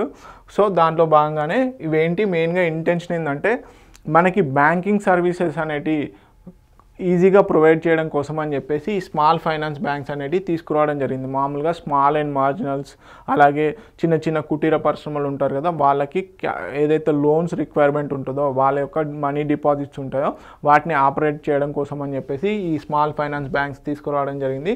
These are different from the regional rural banks. Regional rural banks వేరు, small finance banks వేరు. రీజనల్ రూరల్ బ్యాంక్స్ అనేవి మెయిన్గా రూరల్ ఏరియాస్ ఎక్కడ ఎక్కువ ఉంటుందో అక్కడే ఎస్టాబ్లిష్ చేయాలి. కానీ స్మాల్ ఫైనాన్స్ బ్యాంక్స్ అలా కాదండి, మెయిన్గా అర్బన్ ఏరియాస్లో కూడా ఎస్టాబ్లిష్ చేసుకోవచ్చు. So this is difference between the RRBs and small finance banks. అలాగే supplying credits to the small and marginal farmers. Yes అండి, మనకి స్మాల్ అండ్ మార్జినల్ ఫార్మర్స్కి ఏదైతే చిన్న సన్నకారు రైతులు ఉంటారో వాళ్ళకి లోన్స్ ఇవ్వడం కోసం అని చెప్పేసి ఈ స్మాల్ ఫైనాన్స్ బ్యాంక్స్ వర్క్ చేస్తాయి. అలాగే supplying credits to the micro and small industry. సూక్ష్మ మరియు చిన్న పరిశ్రమలు ఏవైతే ఉంటాయో, చిన్న తరహా పరిశ్రమలు, వాటి కోసం అని చెప్పేసి ఈ స్మాల్ ఫైనాన్స్ బ్యాంక్స్ క్రెడిట్ ఇవ్వడం జరుగుతుంది, లోన్స్ ఇవ్వడం జరుగుతుంది. అలాగే being a business correspondent for another bank. కాదండి, అనదర్ బ్యాంక్కి బిజినెస్ కరస్పాండెంట్గా ఉండదు. So any statements correct, only 1 and 2 correct కాబట్టి B. So B is the correct answer. So these all about small finance banks. Already నేను క్లియర్గా explain చేయడం జరిగింది. So make it note down. So next question కనుక చూసుకున్నట్లయితే, which of the following best describe the provision coverage ratio. రీసెంట్గా న్యూస్లో ఉందండి provision. ఎందుకు ఇలాంటి టర్మ్స్ పెడుతున్నానంటే, యూపీఎస్సీలో ఈ ట్రెండ్ కొనసాగిందండి కొన్ని సంవత్సరాలు. అంటే న్యూస్లో ఉన్నటువంటి డిఫరెంట్ టర్మినాలజీని తీసుకొచ్చి recently in news define proper related to this word అని చెప్పేసి ప్రొవిజన్ కవరేజ్ రేషియో అనో లేకపోతే ఇంకేదనో క్యాష్ రిజర్వ్ రేషియో గురించి బెస్ట్ డెఫినేషన్ అడుగుతారు. సో కంపల్సరీగా బ్యాంకింగ్ టర్మినాలజీ నుంచి ఒకవేళ క్వశ్చన్స్ అడిగితే ఇలాంటి క్వశ్చన్సే పడే ఛాన్సెస్ ఉంటాయి. Okay, so provision coverage ratio అంటే ఏంటి? It is an indication of the provision made against bad loans from the profit generated by banks. It is A risk measurement that calculates a company's ability to repay its debt obligations by selling its assets.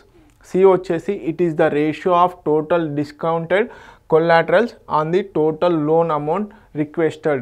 D వచ్చేసి it refers to the proportion of highly liquid assets held by banks to meet its short term obligations. Okay, ఒకసారి కనుక చూసుకున్నట్లయితే provision coverage ratio అంటే ఏంటంటే మేజర్గా ఏదైతే banks ఉంటాయో బ్యాంక్స్కి సంబంధించిన ఆ non performing assets bad loans ఏవైతే ఉంటాయో వాటికి సంబంధించిందే ఇది. So first option is the correct answer. It is an indication of the provision made against bad loans from the profit generated by banks అన్నమాట. సో వీటి యొక్క బ్యాడ్ లోన్స్ని ఇంకో దానికి తరలించి వాటిని ప్రాఫిట్ లాగా మార్చే ఈ ఏవైతే బ్యాడ్ లోన్స్ ఉంటాయో వీటిని ప్రాఫిట్ లాగా మార్చడమే ప్రొవిజన్ కవరేజ్ రేషియో అంటారు. సో రీసెంట్గా కొన్ని బ్యాంక్స్ అనేటివి టర్న్ చేశారు. So more than 10% bad loans అనే ఏవైతే ఉంటాయో వాటిని అన్నిటిని కూడా ఇంకో బ్యాంకుకు తరలించి వాటిని ప్రాఫిట్ ఓరియంటెడ్కి షిఫ్ట్ చేయడమే ప్రొవిజన్ కవరేజ్ రేషియో ఒక రకంగా చెప్పాలి అంటే. So this is all about provision coverage ratio. So this is all about banking MCQs అండి. Thank you for watching. Please subscribe to Telugu T1 academy. Thank you so much and don't forget to follow our Telegram group. మా Telegram గ్రూప్ని follow అవ్వండి, దాంట్లో అన్ని updated news ఉంటాయి. అలాగే ఇంకోటి ఏంటంటే చాలామంది మనకి తెలుగు ఆస్పిరెంట్స్ అడుగుతున్నారు. మీ ముందుకు త్వరలో మీరేం అధైర్యపడకండి, మీ ముందుకు ఒక కొత్త ఇనిషియేటివ్తోనే వస్తాము. మీ ఎగ్జామ్ కల్లా మీకు అన్నీ మేము ఇవ్వడానికి క్వాలిటీ కంటెంట్ ఇవ్వడానికి మేము రెడీగా ఉన్నాము. చాలామంది టెస్ట్ సిరీస్ గురించి కూడా అడుగుతున్నారండి. టెస్ట్ సిరీస్ కంటే మించింది కూడా మేము ఇనిషియేటివ్ తీసుకొని రాబోతున్నాం అతి త్వరలో. మాకు తెలుసు మీకు టైం తక్కువగా ఉంది, కాకపోతే మాకు ఉన్నటువంటి కమిట్మెంట్ ఏంటంటే మేము మీకు క్వాలిటీ కంటెంట్ ఇవ్వాలి. అది మా కమిట్మెంట్. ఏదో మార్కెట్లో దొరికే చిన్న అలా అని కాకుండా మేము చాలా క్వాలిటీ కంటెంట్ ఇవ్వాలని డిసైడ్ అయ్యాము. మా కంటెంట్ టీం కూడా చాలా బాగా వర్క్ చేస్తుంది. త్వరలో మీకు ఒక గుడ్ న్యూస్తోనే మేము ముందుకు వస్తాము. Please follow Telegram channel for more updates. మా యొక్క ఇనిషియేటివ్స్ అనేవి మా టెలిగ్రామ్ గ్రూప్లోనే షేర్ చేస్తాము. మీ ఫ్రెండ్స్ని కూడా మా టెలిగ్రామ్ గ్రూప్కి జాయిన్ అవ్వమని చెప్పండి. This is the only request we are requesting you. Thank you so much.